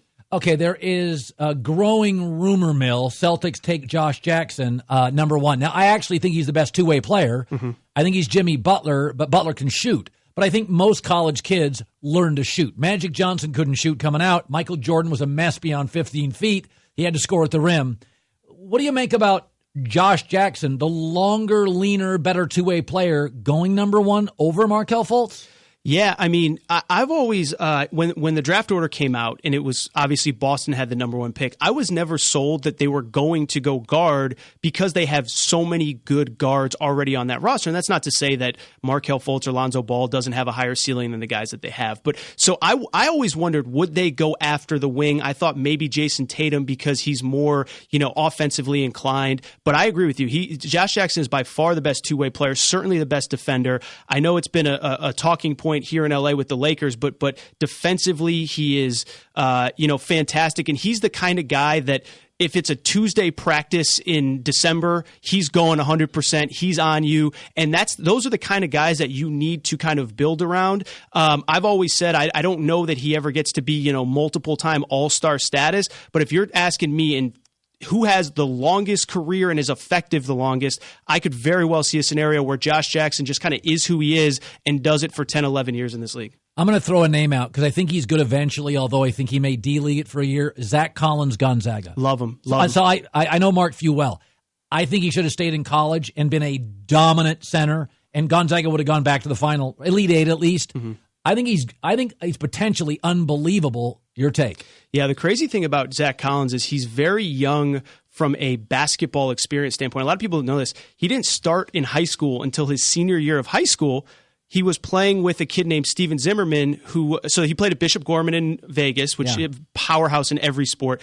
And Steven Zimmerman, who got drafted last year, I believe, by the Magic, was a year ahead of him. And so Steven Zimmerman started. Zach Collins didn't play even at the high school level a ton. So he's still growing into his game. But I saw him a few times, obviously, in person this year before that. But at the Final Four, he, especially against South Carolina, dominated the paint. Great athlete, rim protector. Great. He can do everything. For a guy that says. Aaron Torres, FoxSports.com, college basketball writer. As we head to Vegas next, an update on McGregor and Mayweather. Aaron, great seeing you. Thank you, Colin. Third. This is The Herd. Wherever you may be and however you may be listening. Live in Los Angeles. iHeartRadio, Fox Sports Radio. No TV today. Sirius XM Channel 83. Christine Leahy is joining me. We don't get many of these, radio days only. No. So I like them. You're wearing, what do you, sweatpants today? What do you have on? No, I have jeans, but I'm very casual. Okay. Not really appropriate for public viewing. No skinny jeans today? No, and I'm not really a skinny jeans, David Muir kind of guy. Okay. By the way, why are the phones all lighting up here? Did something revolutionary happen? Oh, they're having a contest? I thought... What's the big contest? Hey, weekend in Palm Springs. That 17th. Nice. Caller on the air. Not saying it's not nice. I'll be the 17th caller for that. Just want to throw this out there, why you should draft Lonzo Ball. First of all, when your best player wants to pass, it's contagious in the NBA. And if Lonzo Ball comes to the Lakers, he has a chance to be their first or second best player, and the other being Brandon Ingram, and they're both good guys, and they like to pass the ball. That's a real thing in the NBA. Lonzo Ball will create a contagious atmosphere of pushing the ball up the floor. That matters. One of the reasons that the Warriors are fairly egoless is Steph Curry and Klay Thompson are fairly egoless. It's not about getting a star in the NBA. It's about getting the right star. Duncan was, Melo isn't. Secondly, and this is really important, Lonzo Ball is going to elevate other Laker players. And outside of Brandon Ingram, everybody's acknowledging in that Laker building, we'd move anybody. Well, guess what? If Julius Randle goes from 11 a game to 14 and a half because Lonzo elevates him, you get more in the trade. The great thing about distribution first point guards, Steve Nash, Lonzo Ball, Jason Kidd, they make others better. Therefore, you can trade them for more on the market. Kobe made Kobe better. But what did he do? He stunted the growth of the young Lakers, therefore creating imagery that none of these guys can play a lick. They can. Brandon Ingram's pretty good. D'Angelo Russell could be a nice two-guard. He could be an 18-point-a-game two-guard. Not many great two-guards in the NBA right now. Name 5 good ones. They're not 5 good ones. He could be Klay Thompson without the D, 18 a game, hit threes, long, athletic, can handle the ball. D'Angelo Russell's an NBA player. I'm just not building my franchise around him at point, but he's an NBA player. So number one, Lonzo Ball will create a contagious, let's move the ball ahead, not a ball-centric point guard atmosphere. And number two, he'll make your other C-plus players better, so if you want to move them, you can, and you'll get more. Stuff to think about. Josh Jackson could be better. He's not making Julius Randle better. Lonzo Ball's making everybody a little better. And if you had Lonzo at the point, D'Angelo at the two, Jordan Clarkson backs up both, that's a pretty good backcourt. Young, not great defensively, but it's okay. A lot worse out there. And for the record, you can criticize Lonzo's defense, and I don't think he'll ever be a great defensive player.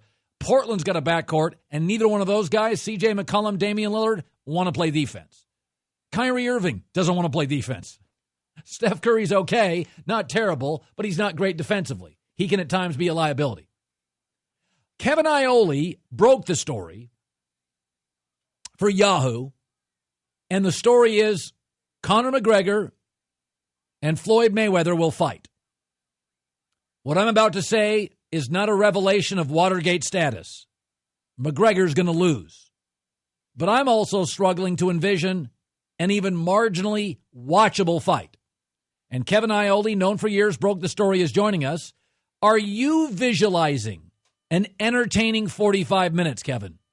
No. In short, no. I think it's going to be the greatest press conference ever. It's going to be the greatest promotion ever. And when the first bell rings, all downhill from there. Are you surprised Conor was willing to relinquish any competitive MMA rule to his advantage? Not at all. I mean, he's looking at making $100 million for this fight. You know, Colin, if you look, Forbes did, and I don't know how accurate they are, but at least they're in the ballpark. Forbes did the list last week of the top 100 paid athletes. Conor McGregor, I think, was 24th with $35 million in 2016. $28 million from fight purses, $7 million in endorsements. He's going to make 3 times that or more in one night. Why not? Why wouldn't you do that? One of the things that jumped out to me is Mayweather and his team are as confident, bordering on cocky, as anybody in American sports. And then 2 weeks ago, Floyd said, hey, anybody could win here, meaning I got to sell pay-per-view. That's what it feels like's happening now. Well, I've known Leonard Ellerbe, who was the CEO of Mayweather Promotions for 21 years, and Leonard has been the most passionate Floyd Mayweather defender I have ever heard. And, you know, if you say, hey, Floyd's footwork is second best of all time, he'll go crazy. And yet on a conference call the other day, he's talking up the fact that Floyd has gotten hit, he's gotten buzzed, that one punch could change anything, and he's forgetting all these brilliant whitewashes that Floyd put.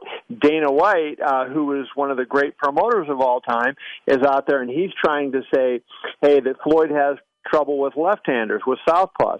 And I said, well, let's see. Floyd fought a southpaw in Manny Pacquiao, won 9 out of 12 rounds. He fought a southpaw in Robert Guerrero. He won 12 out of 12 rounds. And so it's one of those things when you look at it, it's like, you know, everybody knows it's not a competitive fight, so they're trying to sell the train wreck, and they're trying to convince maybe some people that it is. But I think people are going to buy in huge numbers knowing what it is. What do your sources say on McGregor's boxing ability? Does he have any?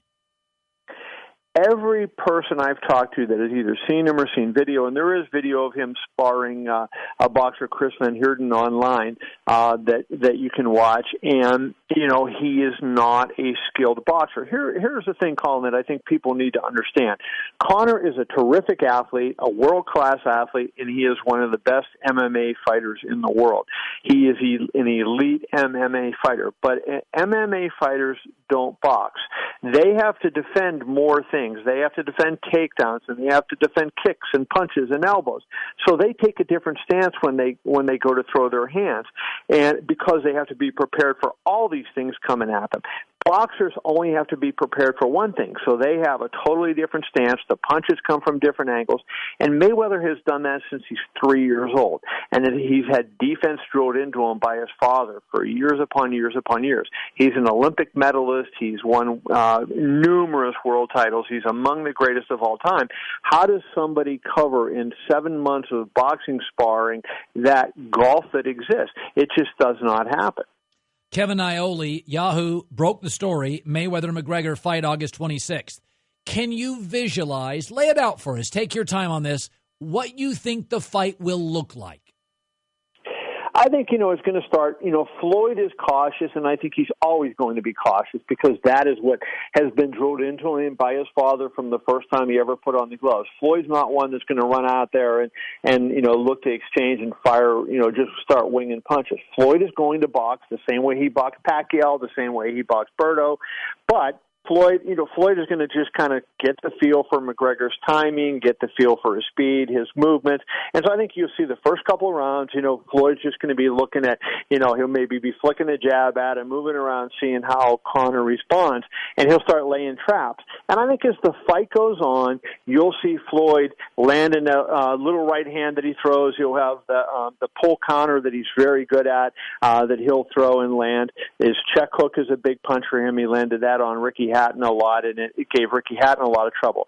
I think Floyd has a chance to stop Conor in the second half of the fight because I think he'll swell Conor's eyes up. He may cut him, and I do not think he's going to put Conor down for a 10 count. I just don't think that. But Conor's going to get hit by a lot of punches he doesn't see coming because he's not a boxer. If this was an MMA fight, Floyd Mayweather would be in big, big, big trouble, and they should have the paramedics right there at ringside because they'd be carting him out 30 seconds after the fight started. But it's a boxing match, and it totally favors Mayweather. Does Floyd have, I've always found him, frankly, Kevin, and you're the expert at this, but I never found him fascinating to watch. I thought Tyson was fascinating, Sugar Ray Leonard, Hearns. Not all great fighters are equally captivating. Does he have a punch?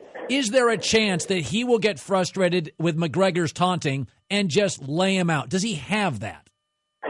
Floyd is not a knockout puncher, but that doesn't mean he can't punch. So, the three fighters that you mentioned were all great offensive fighters. Sugar Ray Leonard happened to be a great defensive fighter too, but he was a killer as an offensive fighter. Floyd is a defensive fighter with a sharp punch. So, if he hits Conor with shots he doesn't see, Conor is going to feel them, and Conor is going to be, taken. That's going to take a lot out of him. But he's not the kind of guy that's going to be like Tyson and just fire this massive hook and knock you out with one punch. That is not the kind of guy he is. But Andre Ward made the point when he was talking the other day for his fight Saturday with Sergey Kovalev. He says, people say I can't punch, but do you ever see anybody running in and chasing and willing to engage with me? No. And I think that's the same thing that is true of Floyd, Colin. Floyd has enough of a punch. He's not the big-time puncher, but he has enough of a punch that he makes guys respect his power, and they have to stay back. Kevin Iole broke the story, Yahoo Sports, Mayweather, McGregor. Will they train publicly much? Because I think that would be – I feel like fans, if they did get to see some of that, would feel less robbed when they watch the dreadful hour fight. I think, Mayweather's history has been his Mayweather Boxing Club, every time I've gone over during one of his fight camps, and I usually try to get over there several times and watch him as he trains and spars, there's always fans in there. I'm not sure what his policy is going to be this time, but Mayweather is an open book usually, and he doesn't prevent the media from coming in, and he hasn't prevented fans. Conor has not historically done that, but Conor is a brilliant promoter, a great strategist of those kind of things, and I think, he is a man of the people, and I think, he's going to want to build public support for himself. So I think, when he leaves Ireland, I think he's going to spend most of his time training in Ireland. But when he leaves Ireland and comes here, I wouldn't be surprised at all if he had some sessions where people could come in and he would talk. And, that was one of the things about Ali back in the day. Ali used to have the public come in, and then when the fight, when the training session was over, he would lean over the ropes and talk to the fans and answer questions and all that. And so I wouldn't be surprised at all if McGregor did the exact same thing. Kevin Iole, good talking to you, Kev. Great to hear from you, Colin. Be well, my friend. Okay.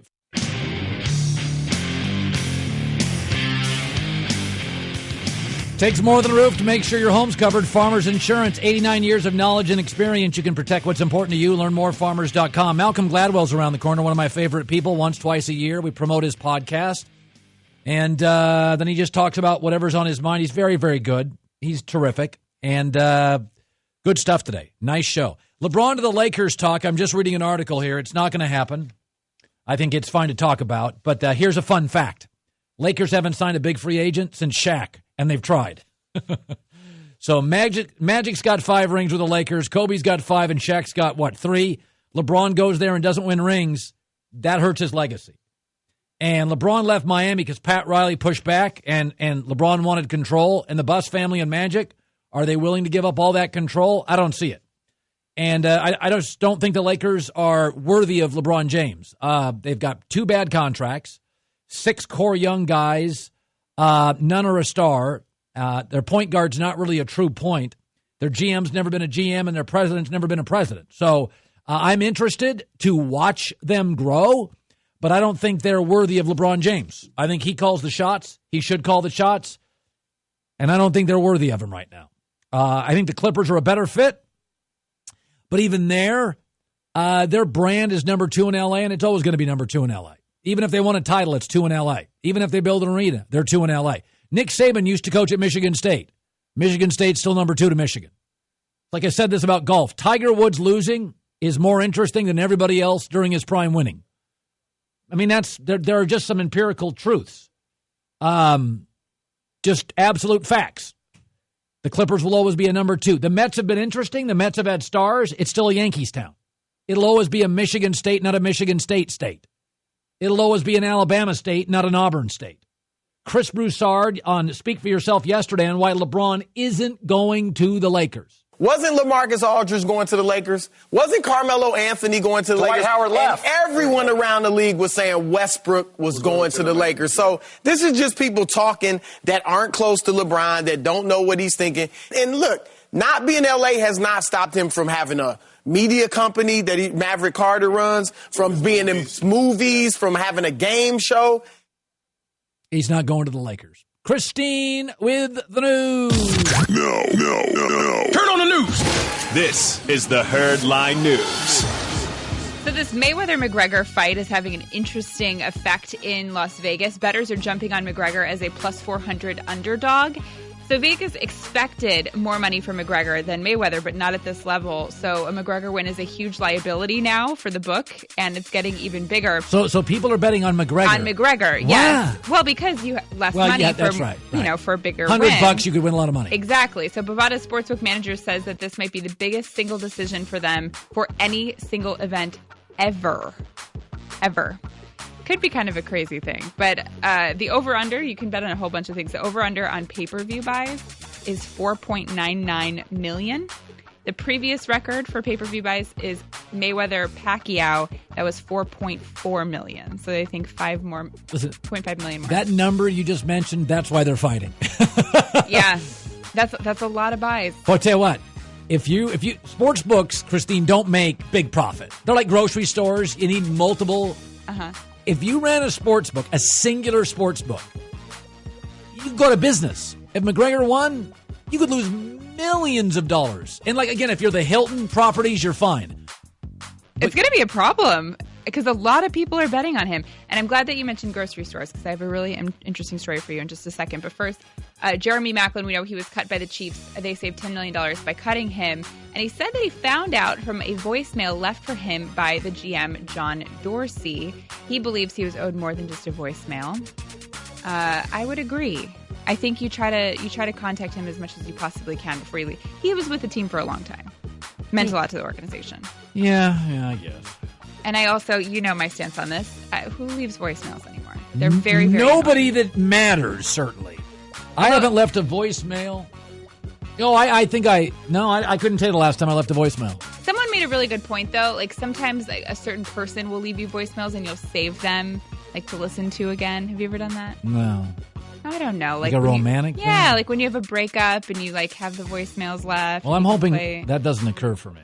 Yeah. Now that I'm married. But, maybe one time in your life when voicemails were more prominent, that could At have that been a point thing. in my life, cell phones were the size of a bar stool. Yeah. Last time I was dating. I'm not really a dater now. Since I hope not. Yeah. And back to the grocery stores. Amazon. This is huge news today. Amazon, and I'm only doing this because I know how much you love to go to the grocery store. I do. And you should know this. It's 5 days a week. It's for your well-being.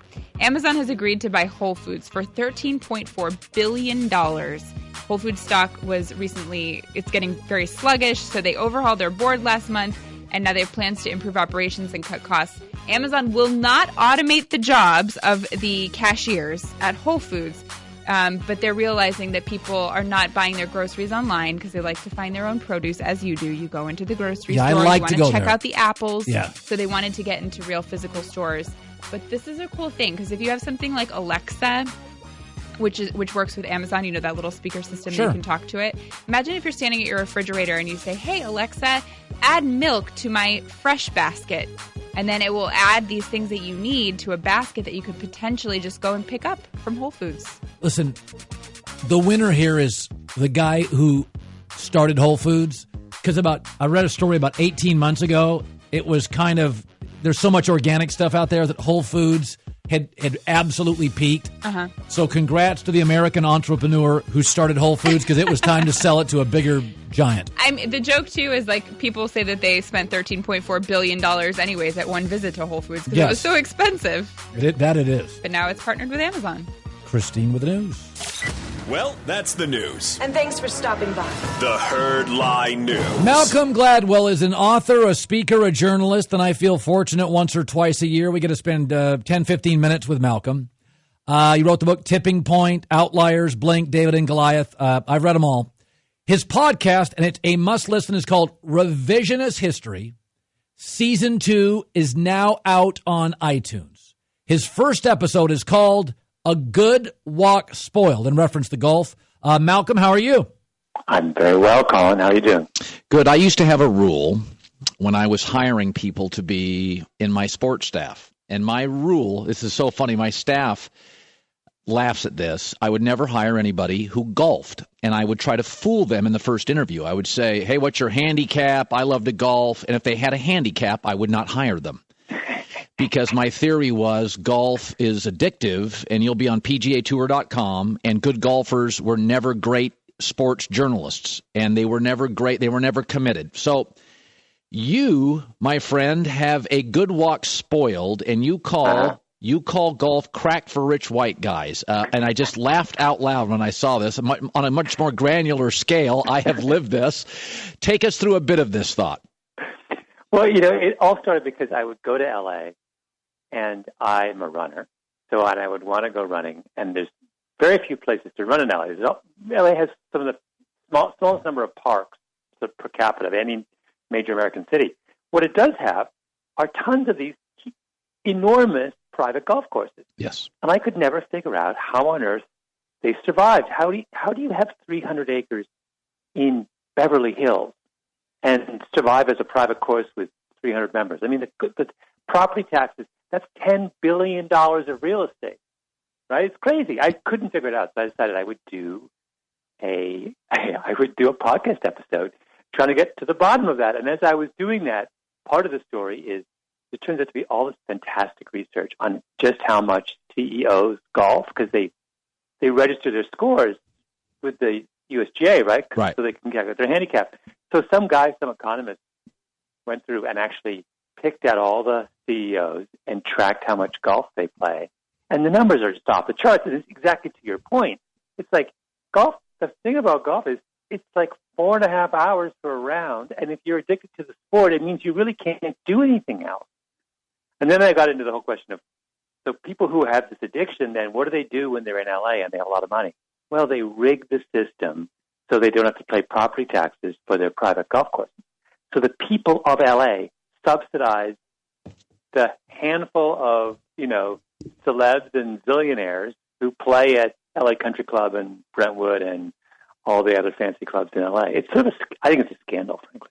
Well, and my point was always I didn't think it made you as committed to your work. Is there any revelation here on the more a CEO golfed, the worse his company did? Yes, there is. So the guy who did this work is this economist named Lee Biggerstaff, and he then, once he figured out how much each CEO golfed, then he correlated it with the performance of the company. And what he discovered was, just as you would expect, the more you golf, the worse your company does. And the more likely you are to be fired, in fact. It's like, so, it really would, it's an addiction. The definition of an addiction is a compulsive behavior that a person persists in doing even at harm to themselves and their, personal prospects. That's exactly what golf is. People are playing it to the detriment of their own company. I mean, it's bananas. You should ask the question if you're at a shareholders meeting. You should ask the question to the CEO, what do you do for fun? If they're a runner, it means they're spending 45 minutes 5 days a week running. That seems to me a really good idea. If they're a golfer, it could mean, hundreds of hours a year. The whole thing's crazy. Malcolm Gladwell joining us. I am a defender of mobility myself. I've been very mobile. I've moved around, lived in 7 states, had jobs in 7 states. So I would be a complete hypocrite if I did not defend the movement of LeBron James to Miami and back to Cleveland, and similarly Kevin Durant to Golden State. I embrace the move. I'm happy for him. I also think there is no historical proof that a dynasty hurts commerce. I think the Warriors are great for the league. The NBA currently has a dynasty, arguably the best player chasing the dynasty. The Lakers are going to get Lonzo Ball. The Celtics are very compelling, and there's 8 to 10 extremely marketable stars. I don't even know if the NFL has 8 to 10 extremely marketable stars. I think the league is very healthy. I do think, though, Malcolm, there is an issue, and it's the three-point shot. It has reduced the game to a guard-wing league. It has taken centers out. And I think some of our great players and great moments are big man conflict at the rim. I believe they should alter or modify the three-point shot so the arc goes into the bench so big people don't have to go to the corner to guard a three-point shooter. Now, I'm just kind of winging this and throwing it out. Could I make the argument, because you've done several similar arguments, that what we see as a win for the league, offense and high scoring, has simply gone too far? Yeah, see, I think the larger principle here is really important, which is that you cannot have a sport played in a dynamic environment where athletes change, where our understanding of the game changes, where strategies change, and not also change the underlying rules of the game, right? So you can't if you're gonna say, oh, I'm gonna do this in the 21st century, given all of the changes in technology and the way players prepare, and so you can't also freeze the rules of the game in the 19th century or the early 20th century. So I think there should be a constant process of adaptation at the league level in terms of in response to what coaches and players are doing. So I'm totally with you. And by the way, let's not stop there. I think it's time. I've said for quite some time now that I'm not the only one, that the way that the fouls and timeouts have destroyed what ought to be the most exciting part of every basketball game. The end of it. The end of it. I mean, it's just, who does this? This would be like, you imagine a movie, a thriller, and as you build to the climax of the movie in the last 10 minutes, after you've been sitting for 90 minutes, right? They suddenly stop the movie at 1 minute intervals for 3 minutes and let everyone go get popcorn. I mean, who would stand for that? You would never go to the movies again. So there are, every now and again, this, you watch a game and you're like, I cannot believe that they've taken something which should be this thrilling finish and they've violated every rule of good storytelling. I mean, a basketball game is a story. And I think you're getting the same thing, which is the story is now is getting a little bit weird. I mean, we've taken certain characters, centers, who used to be crucial, and we've essentially made them irrelevant. And we need to ask the question whether that's the story we want to tell with basketball.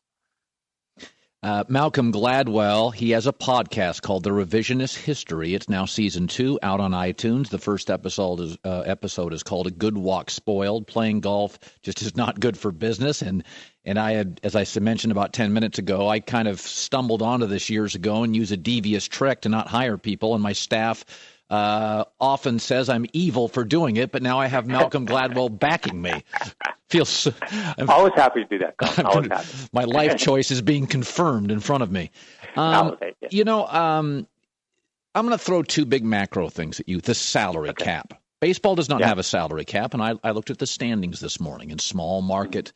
Minnesota's doing well, and the terrible Astros are now in first place. And this salary cap does not seem to be helping only major markets. This is the first good Yankee season in several. And I have seen in recent years small market baseball teams do better. You know, are we fear-basing salary caps? And that in the end, bad teams get better picks in all sports. And a lot of players don't want to go to major markets. Look at the Knicks. They're not dominating free agency. The Eastern Seaboard and the NBA, glamorous cities, not dominating. Should we eliminate salary caps, or do they have a purpose? Well, they have a purpose for owners. I mean, it's like, who do you want the game to be for? So who are you interested in? If your interest is in maximizing profits for owners, then salary caps make a lot of sense. They're just an artificial means by which owners constrain the money that's paid out to players, right? That's what a salary cap is. Sure. I mean, they give a kind of hocus-pocus reason that what they're trying to prevent to try to protect small market teams. But is that really relevant in an era when the majority of the revenue now comes from media rights? I mean, let's not forget that this notion of protecting small market teams comes from an era in the game where you generated an enormous amount of your revenue from attendance and local media rights. And so there really was a huge difference between T-Wolves and Lakers.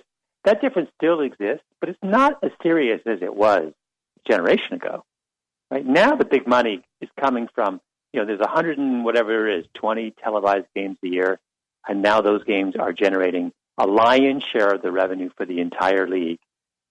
We're as close to financial parity between clubs as we're ever going to get. Right. And by the way, if even under those circumstances you still can't make money in Oklahoma City, then you should move to Seattle, where you could make a lot of money. Where is it written that Oklahoma City has to have?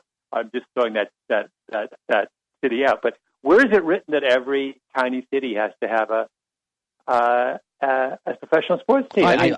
Malcolm, I've said for years, high schools for small towns, college sports is for small cities, and professional sports is overwhelmingly for large metropolitan areas. And the ecosystem of American sports gives everybody a win. The baton goes to the Midland, Texas in high school. All the high school powers New York City doesn't have a high school football power. Texas has 12. And basically, to get expansion fees, rich owners dilute the quality of the league, and then they bitch when superstars don't want to play in a city with a silo. Yeah. No. Yeah. And by the way, can we also pause and point out that the effect of like I said earlier, the effect of the salary cap is to constrain the amount of money that goes to players. It is ludicrous that the total amount of money that the players are getting 50% of total revenue, and they're locked in at that level. That's crazy. Are they really seriously trying to tell us that only 50% of the value of NBA basketball is provided by the players? I mean, between LeBron, Durant, and Steph, that's probably 30% of the value of the total league. I mean, it's great. So the owners, in what circumstances have the owners rigged a system where they get half the money? When they get bailed out by their local, cities, they get all kinds of tax breaks, and they get the players to essentially pay for a fraction of what they ought to be playing for. I mean, I just find the whole thing. I don't understand why the players don't just start their own league. Never understood this. When the CBA expires, just go off and start your own league and see what happens. Who do I want to watch? Someone wearing the New York Knicks jersey, or do I want to watch one of those players, regardless of what jersey they're playing? Right? Yeah. I want to watch Porzingis. I don't care what jersey Porzingis is playing. Yeah. Who's wearing? Yeah. I just sat next to a music producer I was on a Virgin American flight to Las Vegas from LA. It was quick, and I sat next to a guy, and he looked important. And I started talking to him, and he was a music producer. And he had done various people. And I said, hey, what percentage does the artist get? And he said, well, 50 to 60% if they have a good manager. And I thought, NBA guys get 12. That's the rich guys. So to your point, players, I would argue, and I always have, they're underserved. Malcolm, a pleasure. I'd like everybody to listen to his Revisionist History Season 2 podcast on iTunes. An absolute pleasure. And thank you for coming on the show. Thank you as always, Colin. Be well.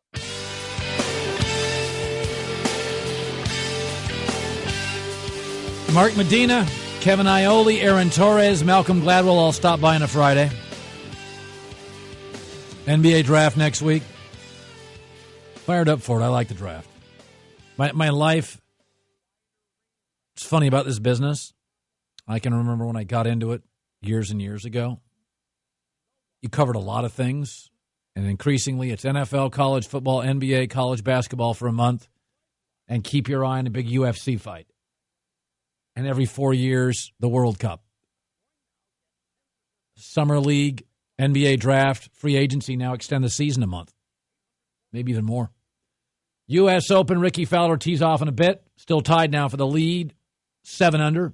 U.S. Open this weekend. FS1 and Fox. Phil Mickelson didn't play. Dustin Johnson didn't play well. Ricky Fowler just teed off. All right, he's tied for the lead at 7 under with somebody else.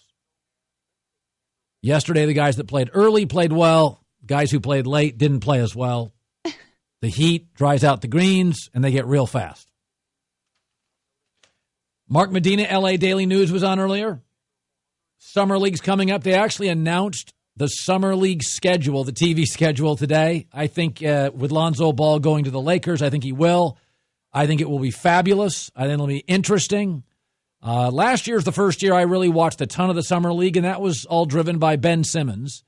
And, I think Lonzo Ball will be more interesting. He'll be Ben Simmons on steroids, way more interesting. By the way, Lonzo wrote I'm not sure he wrote it. Somebody wrote it. Maybe he did. A heartfelt piece on Players Tribune today regarding his dad and defending his dad for Father's Day. So his dad has gotten 3 scholarships for his kids. And so regardless of how he projects, he writes that piece and read it and, whatever you think. But Mark Medina showed up, LA Daily News, and I talked about the Summer League and why it matters to the Lakers this year. Last year, almost their entire starting 5 was in Summer League. And look at this, Colin. The second game is against the Celtics. So it brings back, memories of the heated rival. But on top of that, it's going to be the number 1 pick versus the number 2 pick. So this could be the beginning stages of the Lonzo Ball, Markelle Fultz rivalry. And who knows, maybe this footage will be helpful for the next 30 for 30 series documentary in the next decades to come. Markelle Fultz is suspected to go number 1. Aaron Torres talked about this, and I think what he talked about is sort of how the culture's changed because of AAU basketball. You don't play for a specific team in a state. And, a lot of these star players play together, and so they become friends. And the money is so great now in basketball that, why hurt a rival? I mean, you all win in basketball, right? It pays so many dividends eventually if you're good. And I saw this with Andrew Wiggins, and I've noticed this increasingly. When Kobe Bryant and Kevin Garnett left the league, a part of the culture left the league. It was less cutthroat. And it used to be that Larry Bird was fighting for a small piece of the pie. Players make more now, and everybody wins. So the players, Kevin Durant and LeBron, are friends. Now, there are the bookie cousins. There are the guys that are not friends with other players. But a lot of these guys, when I watch Andrew Wiggins play for Minnesota, I see a really, really competitive guy in terms of he obviously worked at his craft. But I don't see a guy that is a cutthroat player, has a Jordan, Kobe, KG quality to him. I don't see that. I see a competitive kid on the floor. He likes to score. He likes the ball. But he doesn't have a lot of what they call dog in him. He doesn't have a lot of alpha. But what I see is a kid that once he gets the ball and these little one-on-one matchups, he's crafted and honed a very nice game. But Karl Anthony Towns has a little more edge to him, and I like that edge. And it's when I talk to all these players, the culture of basketball has changed. And these star players, I had De'Aaron Fox on yesterday. He knows Lonzo. He's played against him for years. These kids all travel around the country playing together. They are staying in the same hotels, sitting at the same, tables, eating dinner, and often they go back and forth and play together for years. So it's just a different world, and it's very unique to find a guy that is driven and ultra-competitive against all the rivals. That's one of the knocks on LeBron is that LeBron is sort of like not a great killer. He's not a finisher like a Kobe or a Michael Jordan, Kobe and Michael and Larry and Magic played in a different era. It's like people complain about millennials all the time. Oh, these millennials, they can't pay attention. And, well, if you grew up with devices, you'd be more distracted. And so I never, like, my son is more distracted than I was. You know, I could sit when I was a kid and watch TV show after TV show, and, you know, he'll watch 20 minutes, and then he'll go play with the dog and play with his device and play. If I grew up with the devices my son did, I would be the same person. So I think just people in general in America are just more distracted, period. So of course a 16-year-old boy and girl are going to be distracted. And I think our culture is also, especially the basketball culture, is more about communal, playing with others. Players are friends. Players get along. I don't see a lot of killer instinct with a lot of guys. I just don't see it. I just don't. And I will see you next week, NBA Draft Week for Christine Leahy. Fired up for it. And she's going this weekend to Vegas. You're out next week. Have fun. I'll be at Ninja Warrior. Yeah, big show. Other network, NBC. You should watch. Have you? Of course. Got to go. See you Monday.